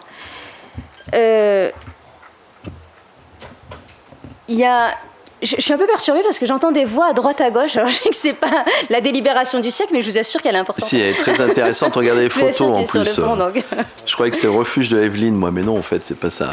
Donc, allez-y, on vous écoute. Excusez-nous. Merci, Monsieur le maire. Et donc, effectivement, il y a quand même 43 espèces d'oiseaux qui ont été identifiées, qui ont été observées sur le site. Et parmi ces espèces, il y en a quand même 2 qui sont classées vulnérables et 3 qui sont classées quasi menacées. Alors effectivement, ce diagnostic il confirme l'intérêt de s'engager dans cette démarche qui, à travers des engagements réciproques, va permettre de créer un réel refuge. À travers une convention d'engagement entre la ville et la LPO, donc les engagements qui suivent, donc la ville s'engage sur une période de 5 ans dans une démarche de protection de son patrimoine naturel et de sensibilisation du public en respectant la charte refuge. Cette charte refuge, elle met en place certaines obligations, comme exclure la pêche et la chasse du refuge, créer des conditions qui soient propices à la vie du sol, à la vie de la faune et de la flore, en limitant l'artificialisation des sols, en ne mettant pas de produits chimiques, voilà, de préserver son refuge de toutes les pollutions, et ainsi de réduire son impact sur l'environnement. La LPO, de son côté, elle s'engage à accompagner la collectivité dans la réalisation d'un diagnostic écologique initial et de mettre en place un plan de gestion et d'animation et de réaliser une évaluation la dernière année. Alors, c'est pas un label qui est ad vitam aeternam. C'est ce qui est intéressant aussi, c'est qu'il y aura une évaluation et si les engagements ne sont pas respectés de la collectivité, le label sera retiré. Donc c'est vraiment quelque chose qui engage sur le fond et cet accompagnement de la LPO, il est très propice à ces éléments-là, donc on peut que s'en féliciter et parce qu'effectivement, on voit les chaleurs dont on souffre aujourd'hui, la faune et la flore, elle en souffre tout autant. Et quand on connaît le lien d'interdépendance entre l'homme et l'animal, on a d'autant plus besoin de ce type de délibération et de ce type et de ces associations également pour accompagner les collectivités et voilà, donc et qui impose, qui oblige aussi certaines obligations, même si on voit, et je le redis parce que c'est vraiment plein d'actualité quand effectivement on voit que la nécessité aujourd'hui elle est à limiter l'artificialisation, elle est à limiter les pollutions dans les sols. Et qu'on voit ce qui se passe au niveau national avec la loi du plomb aujourd'hui qui fiche en l'air toutes les avancées écologiques et donc c'est malheureux, mais on fait des petits pas et puis on voit qu'au-dessus au niveau du gouvernement on est totalement écrasé et c'est désolant, mais on lâchera pas et on continuera. Merci Madame Perrin, la LPO qui nous accompagne aussi sur la gestion des coteaux. Il n'y a pas de questions. Et sur les actions qu'on doit mener, il y a des actions qu'on mène déjà depuis longtemps, puisque le zéro phyto est déjà fait. Donc, ce qui montre qu'on était au bon endroit, au bon moment là, pour cette labellisation. On ne peut que s'en féliciter. Pas de soucis, pas de questions, pas d'avis contraire, pas d'abstention. Merci beaucoup pour cette labellisation qui permet à notre camping de rester très proche de la nature. Alors, la salle d'après, c'est toujours vous, Madame Perrin. Ah oui, c'est sur un sujet assez étonnant. À Cournon, nous avons une truffière. Oui, exactement. On a une truffière, donc avec une personne qui entretient cette parcelle-là. Et ce qui nous manquait par contre, c'était le bail à faire entre l'exploitant et la ville. Et c'est ce qu'on vous demande aujourd'hui de régulariser. Alors c'est une parcelle qui se situe au niveau sur les coteaux de 3214 mètres carrés. Et jusqu'à aujourd'hui, il n'y avait aucun bail ni convention. Et on vous propose de régulariser ça à travers un bail par lequel est prévu à la fois une durée d'exploitation et un prix de fermage.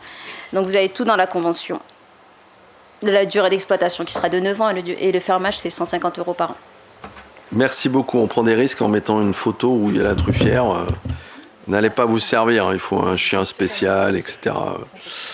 Bon, c'est nécessaire de remettre ça à plat parce que ça fait un moment qu'elle existe et en fait...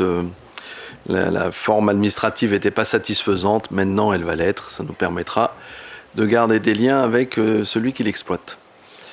Pas de souci, pas d'avis contraire, pas d'abstention, c'est adopté à l'unanimité.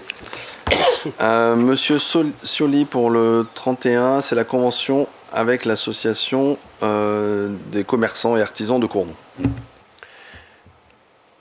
L'association Cournon Commerce Artisan a pour objectif principal le déploiement d'actions favorisant la visibilité de l'offre commerciale, le développement économique et l'incitation à consommer dans les commerces de Cournon, afin d'une part d'accompagner et de soutenir le développement de l'association et d'autre part de participer au dynamisme commercial de son territoire.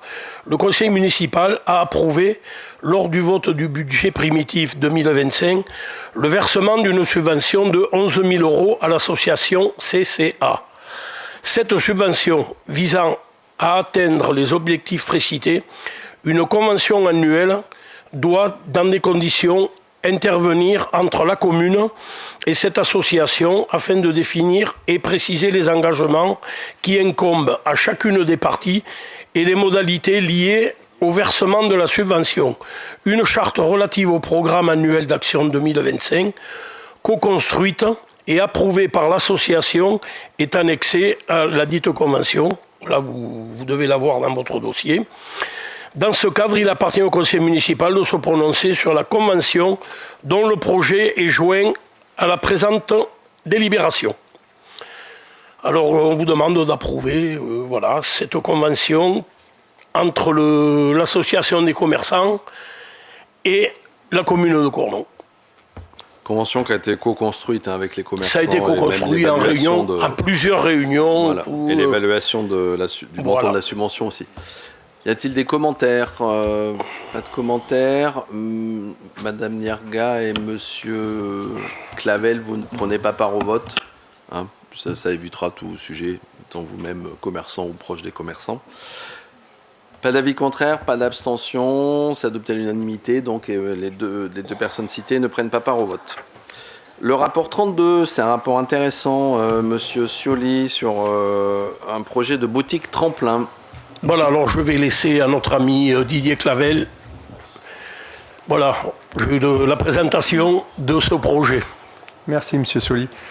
Donc c'est pour vous informer de la création d'une boutique tremplin qui aura lieu sur la place de la République, à l'angle de la rue des Rivaux, anciennement l'Ancre 63, si ça vous visualisez à côté de la Poste. Donc c'est un local que la mairie a réhabilité afin de la proposer à des porteurs de projets qui auraient un profil avec des finances peut-être un peu légères ou avec qui leur permettrait de tester avant d'être périn plus tard. Donc c'est un projet avec des loyers modérés, avec un bail qui va de 3 mois à maximum 12 mois, qui serait au départ aux alentours de 4,50 € pour arriver à la fin à 9 € du mètre carré, ce qui est très faible sur la commune. Voilà. Donc le principal but de ça, c'est d'accompagner des porteurs de projets afin de, si tout fonctionne bien, plus tard, leur proposer, s'ils sont contents, si ça fonctionne, de leur proposer, donc les services concernés pour le commerce de la ville, chercherait à les accompagner sur des locaux vacants. Voilà. Donc c'est un projet qui nous tient à cœur depuis longtemps, on en a parlé en début de mandat. Et j'espère qu'il sera périn sur la durée. Et ensuite, en attendant les commerces qui seront, comme Monsieur le maire l'a annoncé tout à l'heure, en fin 2027, eh ben, j'espère que ça permettra d'avoir une dynamique de la ville et justement un turnover sur tout ça. Donc on les choisira, ça sera une petite commission entre nous, entre les personnes, les services et les élus au commerce qui décideront avec un regard sur pas de faire trop de concurrence avec les commerces périns autour de la ville. Et on pense que ce sera bénéfique pour le territoire. Voilà. Il y a tout un listing sur qu'est-ce qu'on veut pas, voilà, mais ça sera décidé en commission. Je vous remercie. Ce n'est pas soumis à vote. Hein. Oui, c'est juste c'est une information. Un rapport d'information, Monsieur Métria. Juste pour mettre encore un peu plus d'ampleur à cette délibération, parce qu'on ne s'en rend pas compte, mais elle est hyper importante, parce qu'en fait, c'est une vraie pierre à l'édifice qu'on rajoute, parce qu'en fait, les commerçants, on nous dit souvent qu'on ne se soucie pas des commerçants, que si, que ça, les travaux, ainsi de suite. En fait, il faut savoir quand même que dans cette commune, le souci des commerçants, il est quand même hyper présent. On a voté une subvention pour accompagner les commerçants. On a créé la fameuse zone bleue pour essayer à la rotation, est-ce qu'il y a du stationnement près des commerces. Quand il y a eu les travaux, la métropole avait une commission d'indemnisation. On a rajouté, nous, personnellement, c'est-à-dire la commune, c'est à agrandi ce périmètre sur ces travaux, voilà, pour accompagner les commerçants, pour ne pas les laisser tomber. Et ça, c'est une nouvelle pierre à l'édifice. C'est-à-dire que c'est de dire, à un moment donné, on peut rajouter quelque chose, c'est de dire, voilà, les commerces s'installent, les commerces vivent, mais nous, on peut aussi aider des jeunes ou des moins jeunes, des gens qui ont envie de se lancer dans le commerce, mais c'est compliqué, il faut les signer un bail, 3, 6, 9, ça m'engage, machin. Il faut trouver. Là, on met une nouvelle pierre à l'édifice où on peut accompagner, et si ça marche, une fois que j'ai testé, c'est de dire, ben voilà, ben maintenant on continue à vous accompagner pour vous trouver et vous installer ailleurs dans Cournon et tout ça. Et c'est vrai que je pense sur ce cœur de ville, c'est un très beau lieu que vous avez choisi, parce que justement ça va créer certainement un flux d'attractivité, puisque là on aura un commerce qui changera tous les 5-6 mois, tous les ans, enfin peu importe, mais qui changera régulièrement. Donc en fait on aura un commerce nouveau et une attractivité régulière. Donc voilà, c'est juste pour rappeler quand même que le commerce c'est quelque chose d'hyper important à Cournon pour nous, même si on entend beaucoup de choses, et que voilà, c'est une pierre à l'édifice intéressante que vous venez de créer. Oui, juste pour compléter, j'ai oublié, ça sera effectif à l'automne, en septembre, ou voilà, après la rentrée. Voilà. Okay. Nous avons déjà des candidats. J'ajouterais juste au propos de M. Métria les questions des stationnements aussi, avec ce qu'on fait sur la rue du Foirail ou ailleurs. Alors, y a-t-il des interventions? Monsieur Ramon, sachant qu'on prend acte, il n'y a pas de vote derrière, mais ça n'empêche pas les interventions. Monsieur Ramon. Oui, nous sommes d'accord sur le projet. Simplement, nous regrettons que ça soit présenté aujourd'hui en conseil municipal et qu'on soit mis devant le fait accompli. Et il paraît que l'appel à projet est déjà clos et que plus personne ne peut postuler pour éventuellement déposer un dossier. Donc nous le regrettons, parce que j'ai vu une personne qui m'a alerté là-dessus et qui m'a dit « je ne peux pas postuler parce que le projet est déjà clos ». Deuxièmement, vous parliez du loyer, vous avez parlé le prix au mètre carré, 270 € les 3 premiers mois, éventuellement 270 je crois les 3 mois qui suivent, et ensuite ça va passer à 540. Je trouve que le loyer me paraît un peu cher pour des gens qui vont débuter dans un emploi, emploi entre guillemets, de commerce. Alors du coup, c'est classique, c'est un appel à manifestation d'intérêt qui a duré 6 semaines, 1 mois et demi, mais il va y en avoir un autre dans quelques semaines parce que les personnes qui ont postulé vont prendre 3 mois ou 6 mois. Donc vous pourrez dire à la personne qui vous en a parlé et que s'il donne son nom à notre chargé de commerce, notre manager, de centre-ville, on lui enverra directement. Il suffit qu'il m'écrive ou que vous lui fassiez passer, on lui enverra directement l'appel à manifestation dès qu'il va être de nouveau ouvert. Et sur le loyer, ça avait l'air de convenir à tout le monde, c'est pas très cher, c'est pas en tout cas un obstacle pour quelqu'un s'installe. Monsieur Armand ? Oui, merci Monsieur le maire. Peut-être simplement, alors moi je trouve, enfin nous trouvons que cette initiative elle est remarquable. C'est quelque chose qu'on appelait de nos voeux et on peut que se féliciter de la mise en place d'un tel dispositif. On peut peut-être aller un petit peu plus loin parce que là c'est un projet sur un point de vente. Il faut qu'on garde à l'esprit que l'arrivée de la nouvelle place de la République va peut-être modifier aussi les flux piétons, les flux marchands et peut-être qu'il pourrait être intéressant d'avoir le même type d'initiative dans d'autres endroits de la ville pour rééquilibrer un petit peu le commerce et éviter une centralité autour de la place de la République. Donc c'est peut-être une réflexion qu'on peut avoir pour élargir ce dispositif. Alors, je ne dis pas d'en faire 50 ou 100, mais peut-être que 2-3 autres remplacements peuvent être propices à l'installation de ces boutiques à l'essai. Oui, vous avez raison. Après, la difficulté, c'est qu'il faut qu'on soit propriétaire. On l'a fait d'ailleurs sur la place de la mairie, en faisant pareil, un appel à manifestation d'intérêt pour trouver un boulanger. Et on en a trouvé un, et au bénéfice, enfin, tous les couronnés que je croise, même s'ils n'habitent pas par là, sont très contents que cette boulangerie soit installée. Le jour où on sera contraint à faire ça, c'est que ça marchera bien, le cœur de ville. Mais vous avez raison, il faut qu'on regarde. On a du patrimoine qui est aujourd'hui occupé par des commerces. On les regarde un par un parce qu'il y en a peut-être qu'il faut qu'on vende parce que c'est pas de notre fonction d'être propriétaire, mais il faut qu'on en garde, mais dans une autre dynamique. C'est pas la peine d'avoir un même commerce pendant 30 ans. Par contre, qu'on ait une boutique qui puisse tourner, et on en a dans tous les quartiers. Vous avez tout à fait raison. Oui. Oui, si vous me permettez, vous avez précisé il faut qu'on soit propriétaire du foncier. Peut-être pas. Peut-être que la ville peut servir aussi, dans une certaine mesure, de garant pour des propriétaires qui pourraient hésiter à vouloir mettre en location en direction d'un entrepreneur. Il y a peut-être un montage à trouver pour fluidifier cette relation avec le bailleur et le propriétaire. Tout à fait, c'est ce qu'on avait fait pour des médecins quand ils sont installés au-dessus du pôle emploi, ou de kinés, pardon, c'était des kinés. On s'était porté garant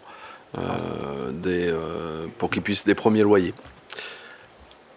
On note et oui, vous avez raison. Pas d'avis. Non, on vote pas. On prend acte qu'on a eu ce débat et que ça va s'installer.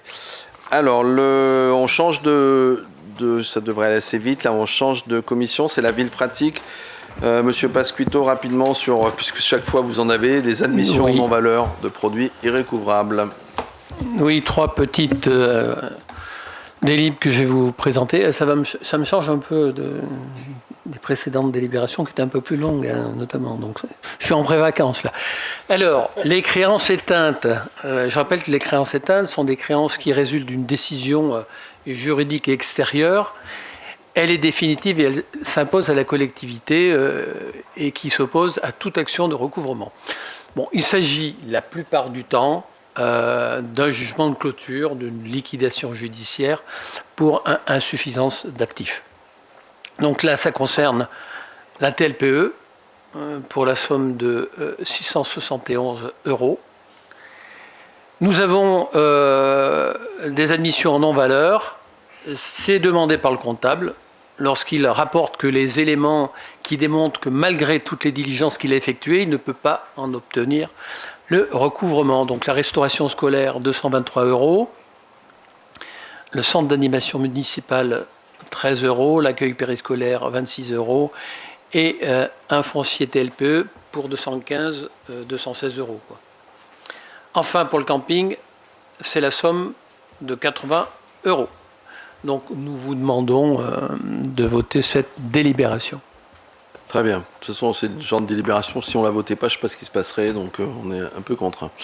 Pas d'avis contraire, pas d'abstention. C'est adopté à l'unanimité. Toujours vous, Monsieur Pasquito, sur les conventions de mise à disposition au profit de Clermont. Oui, rapidement. C'est des conventions. Alors, c'est des délibes qui passent chaque année. Donc, mise à disposition des services municipaux au profit de Clermont Auvergne Métropole.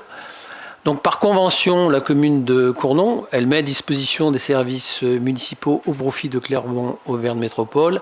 Ça concerne l'entretien des espaces verts sur voirie, ça concerne le patrimoine bâti et aussi l'entretien de véhicules métropolitains. Alors, selon le calcul indiqué dans les fiches sectorielles, le coût réel de ces prestations pour l'année 2024 s'élève à 937 900 €. alors que le coût prévisionnel s'élevait à 927 200 €. Ça fait une différence de 10 700 €, j'arrondis, somme pour laquelle nous sollicitons un remboursement de la part de la métropole. Alors dans ces fiches sectorielles, parce qu'il y a deux petites délibres, mais les fiches sectorielles, je vais vous faire l'économie de vous les lire entièrement, mais on peut constater que l'entretien des espaces verts sur emprise de voirie s'élève à 700 000 €.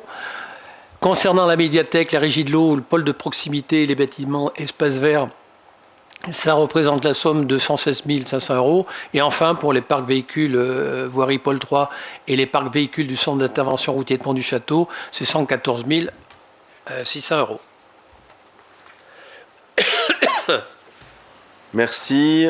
Donc voilà, on avait prévu ça, il s'est fait ça, on est à peu près dans les purs, hein, sur 900 000 €, 10 000 €.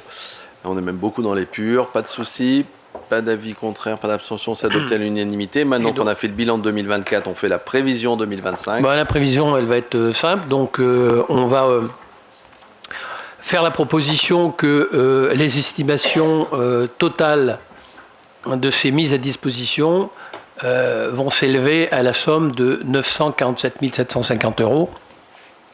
Donc l'année prochaine, à la même période, il sera vérifié et si les prévisions sont au plus proche de nos réalisations, de nos futures réalisations.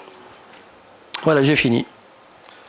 Très bien, merci, pas de souci, de toute façon c'est des calculs. Pas d'avis contraire, pas d'abstention, c'est adopté à l'unanimité. La délibération suivante, c'est une mise en conformité avec un arrêté qui date, je crois, de 2020. La quasi-totalité des villes s'était pas mis en conformité. C'est un arrêté qui indique qu'il doit y avoir, être mis en place des dispositifs de signalement des actes de violence, de discrimination, de harcèlement et d'agissement sexiste dans la fonction publique. Je vous dis, la quasi-totalité des communes ne l'avait pas mis en place et donc le centre de gestion s'est saisi de cette situation et a proposé aux communes qui adhèrent au centre de gestion, c'est-à-dire toutes les communes sauf Clermont, le département, je crois, et le SDIS, de s'en occuper, de mettre en place une plateforme, une équipe d'experts, un accompagnement individualisé et personnalisé. Tout ça compris dans notre cotisation, sans cotisation supplémentaire.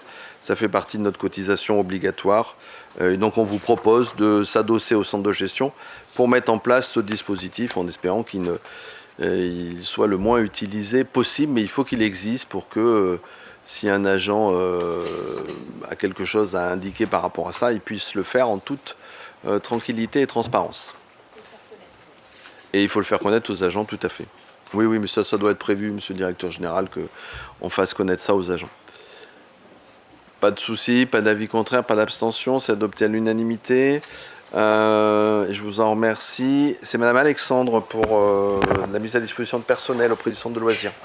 Oui, merci Monsieur le maire, j'ai deux délibérations qui se ressemblent.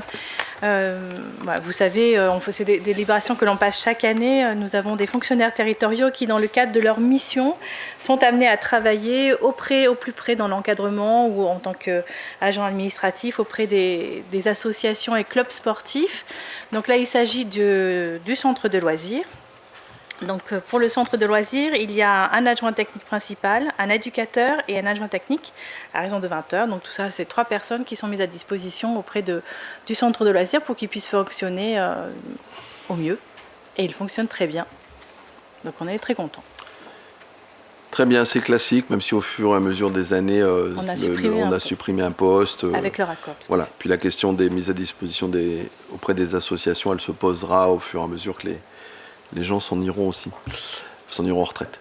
Exactement. Pas de questions, pas d'avis contraire, pas d'abstention, c'est adopté à l'unanimité. La même chose, pas pour le centre de loisirs, mais là, pour l'escrime. Donc le club d'escrime qui s'appelle maintenant Cournon Escrime, qui a évolué un petit peu puisque son créateur est décédé l'année passée. Donc il a fallu...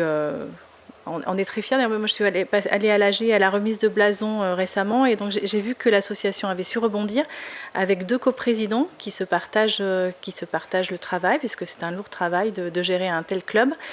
En plus, on a la chance d'avoir une salle qui est homologuée.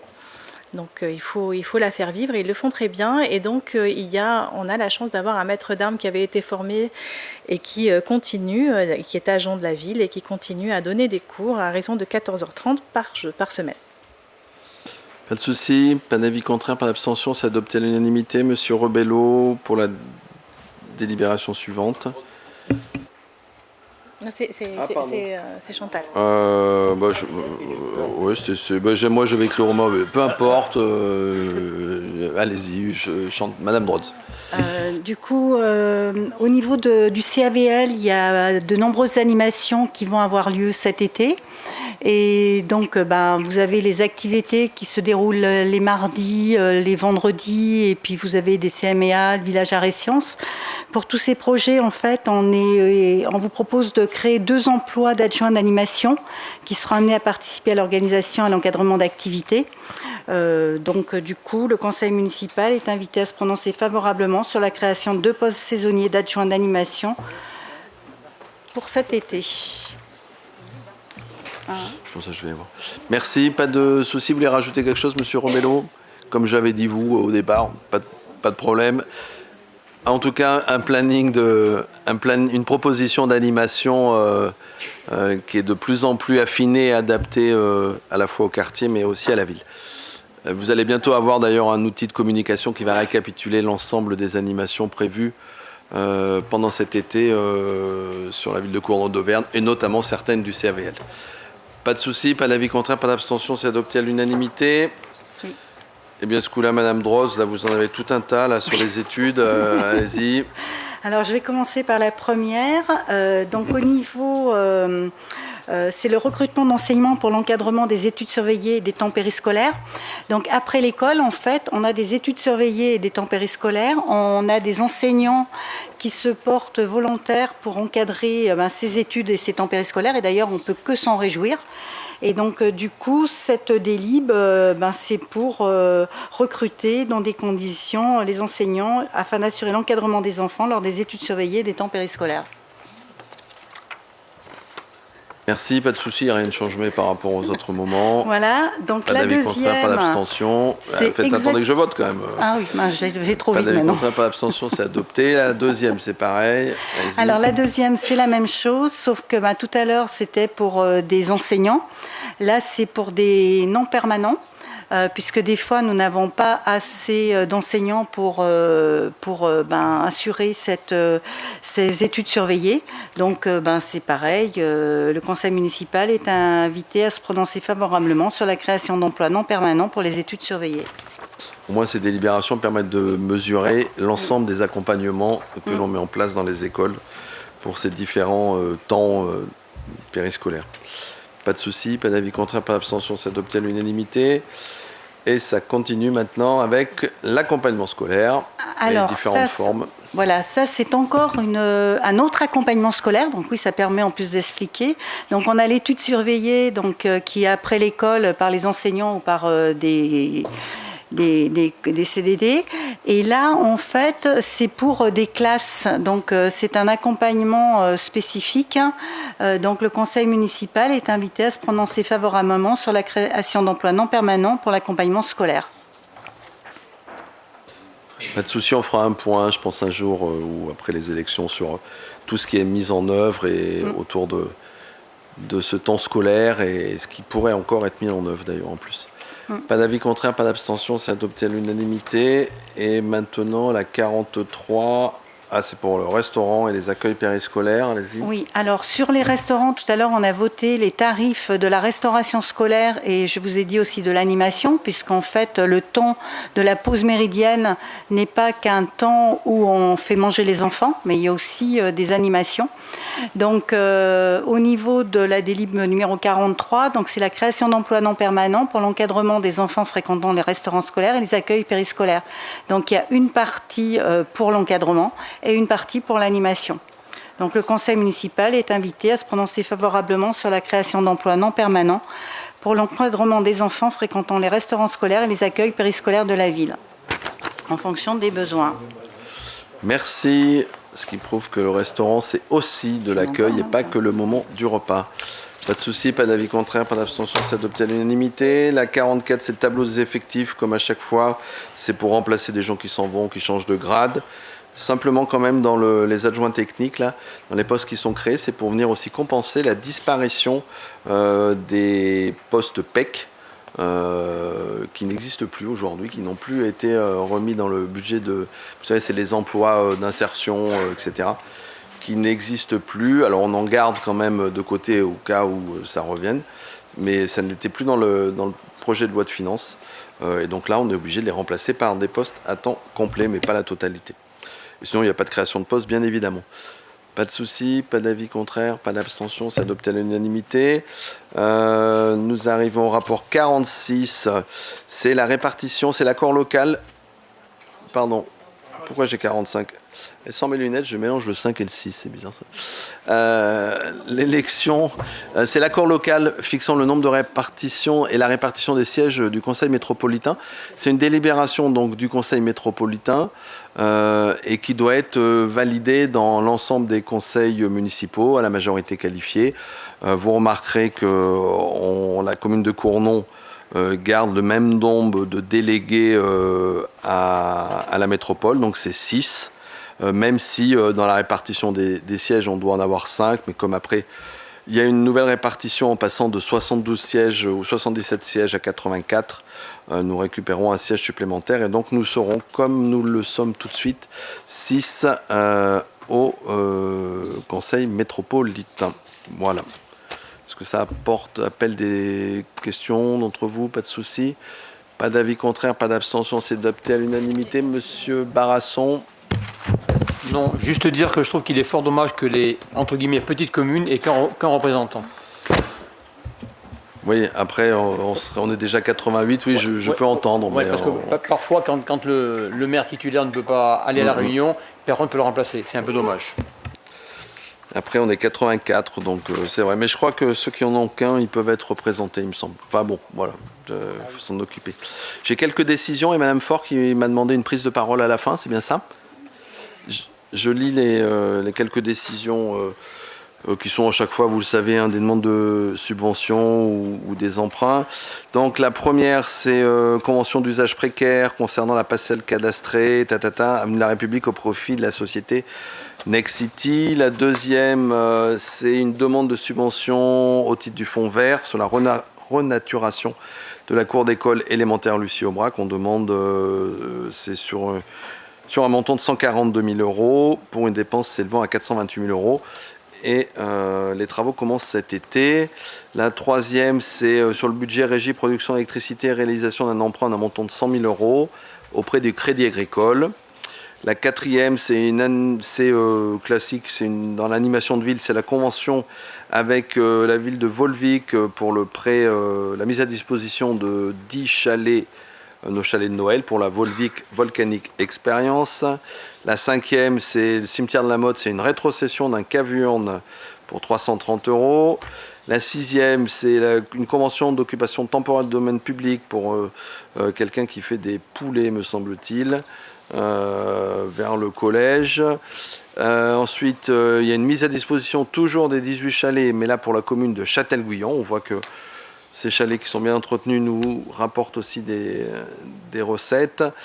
Il y en a une autre pour une subvention, demande de subvention dans le cadre d'un plan 5000 équipements génération 2024, renaturation de la cour d'école élémentaire Lucie Aubrac. Donc là, c'est pas du fonds vert, mais c'est une autre demande. Après, il y a une demande de subvention aussi dans le cadre du dispositif Sécuriser ma commune par l'acquisition et l'installation d'équipements adaptés pour l'installation d'un système d'alarme et de sécurité aux écoles élémentaires Félixton et maternelles. On refait tous les systèmes de sécurité, alarme incendie. Et donc, on demande une subvention pour ça. Et signature d'une convention avec la caisse d'épargne pour mettre à disposition de la ville une ligne de trésorerie de 1 500 000 €. Et puis vous avez aussi dans les informations au Conseil la liste des marchés publics qui ont été passés depuis le 26 mai 2025. Et vous avez aussi le rapport annuel sur la qualité et le prix du service public de l'assainissement que je vous invite à lire puisqu'il y a plein de choses intéressantes. Ce conseil est fini, mais je donne la parole à Madame Faure qui me l'a demandé. Merci Monsieur le maire. Donc ce conseil se finit. La majorité municipale, bien évidemment, a voté l'ensemble des délibérations. L'opposition a joué son rôle et je vais me tourner vers M. Ramon, enfin l'équipe de M. Ramon et puis l'équipe de M. Herman. Vous êtes d'accord qu'à aucun moment je n'ai voté contre une seule des délibérations. Donc a priori, je ne suis pas une conseillère municipale de droite, alors qu'elle soit En Marche, les Républicains, vous êtes d'accord? On n'est pas souvent d'accord, M. Ramon, mais faites-moi le crédit, a priori, je suis de gauche. Bien, bien. C'est confirmé. Donc, je ne m'explique pas, M. Ramon, le mail que j'ai reçu le 16 avril dernier sur ma boîte mail mairie, pas sur ma boîte mail personnelle, de l'équipe de campagne de Bruno Retailleau, m'invitant à adhérer aux Républicains. Et j'avais donc jusqu'au 16 avril, 23h59 pour le faire. Et alors, tu l'as fait ou pas? Bon, j'avoue qu'à un moment donné, je me suis dit comment je pourrais saborder les Républicains, mais bon, non. Je laisse aux Républicains, et ils l'ont fait, ma foi, avec le résultat qu'on connaît. Hein. Laurent, si tu nous regardes, on pense à toi. Donc je ne comprends pas. Les Républicains, qu'ils en soient réduits à demander à une communiste qui l'est depuis 1987 d'adhérer aux Républicains pour les départager, j'avoue que... oui, j'étais assise et sinon j'en tombais de ma chaise. Alors, j'en ris maintenant, mais quand même, faites-leur remonter que la RGPD ne les autorise pas à faire n'importe quoi.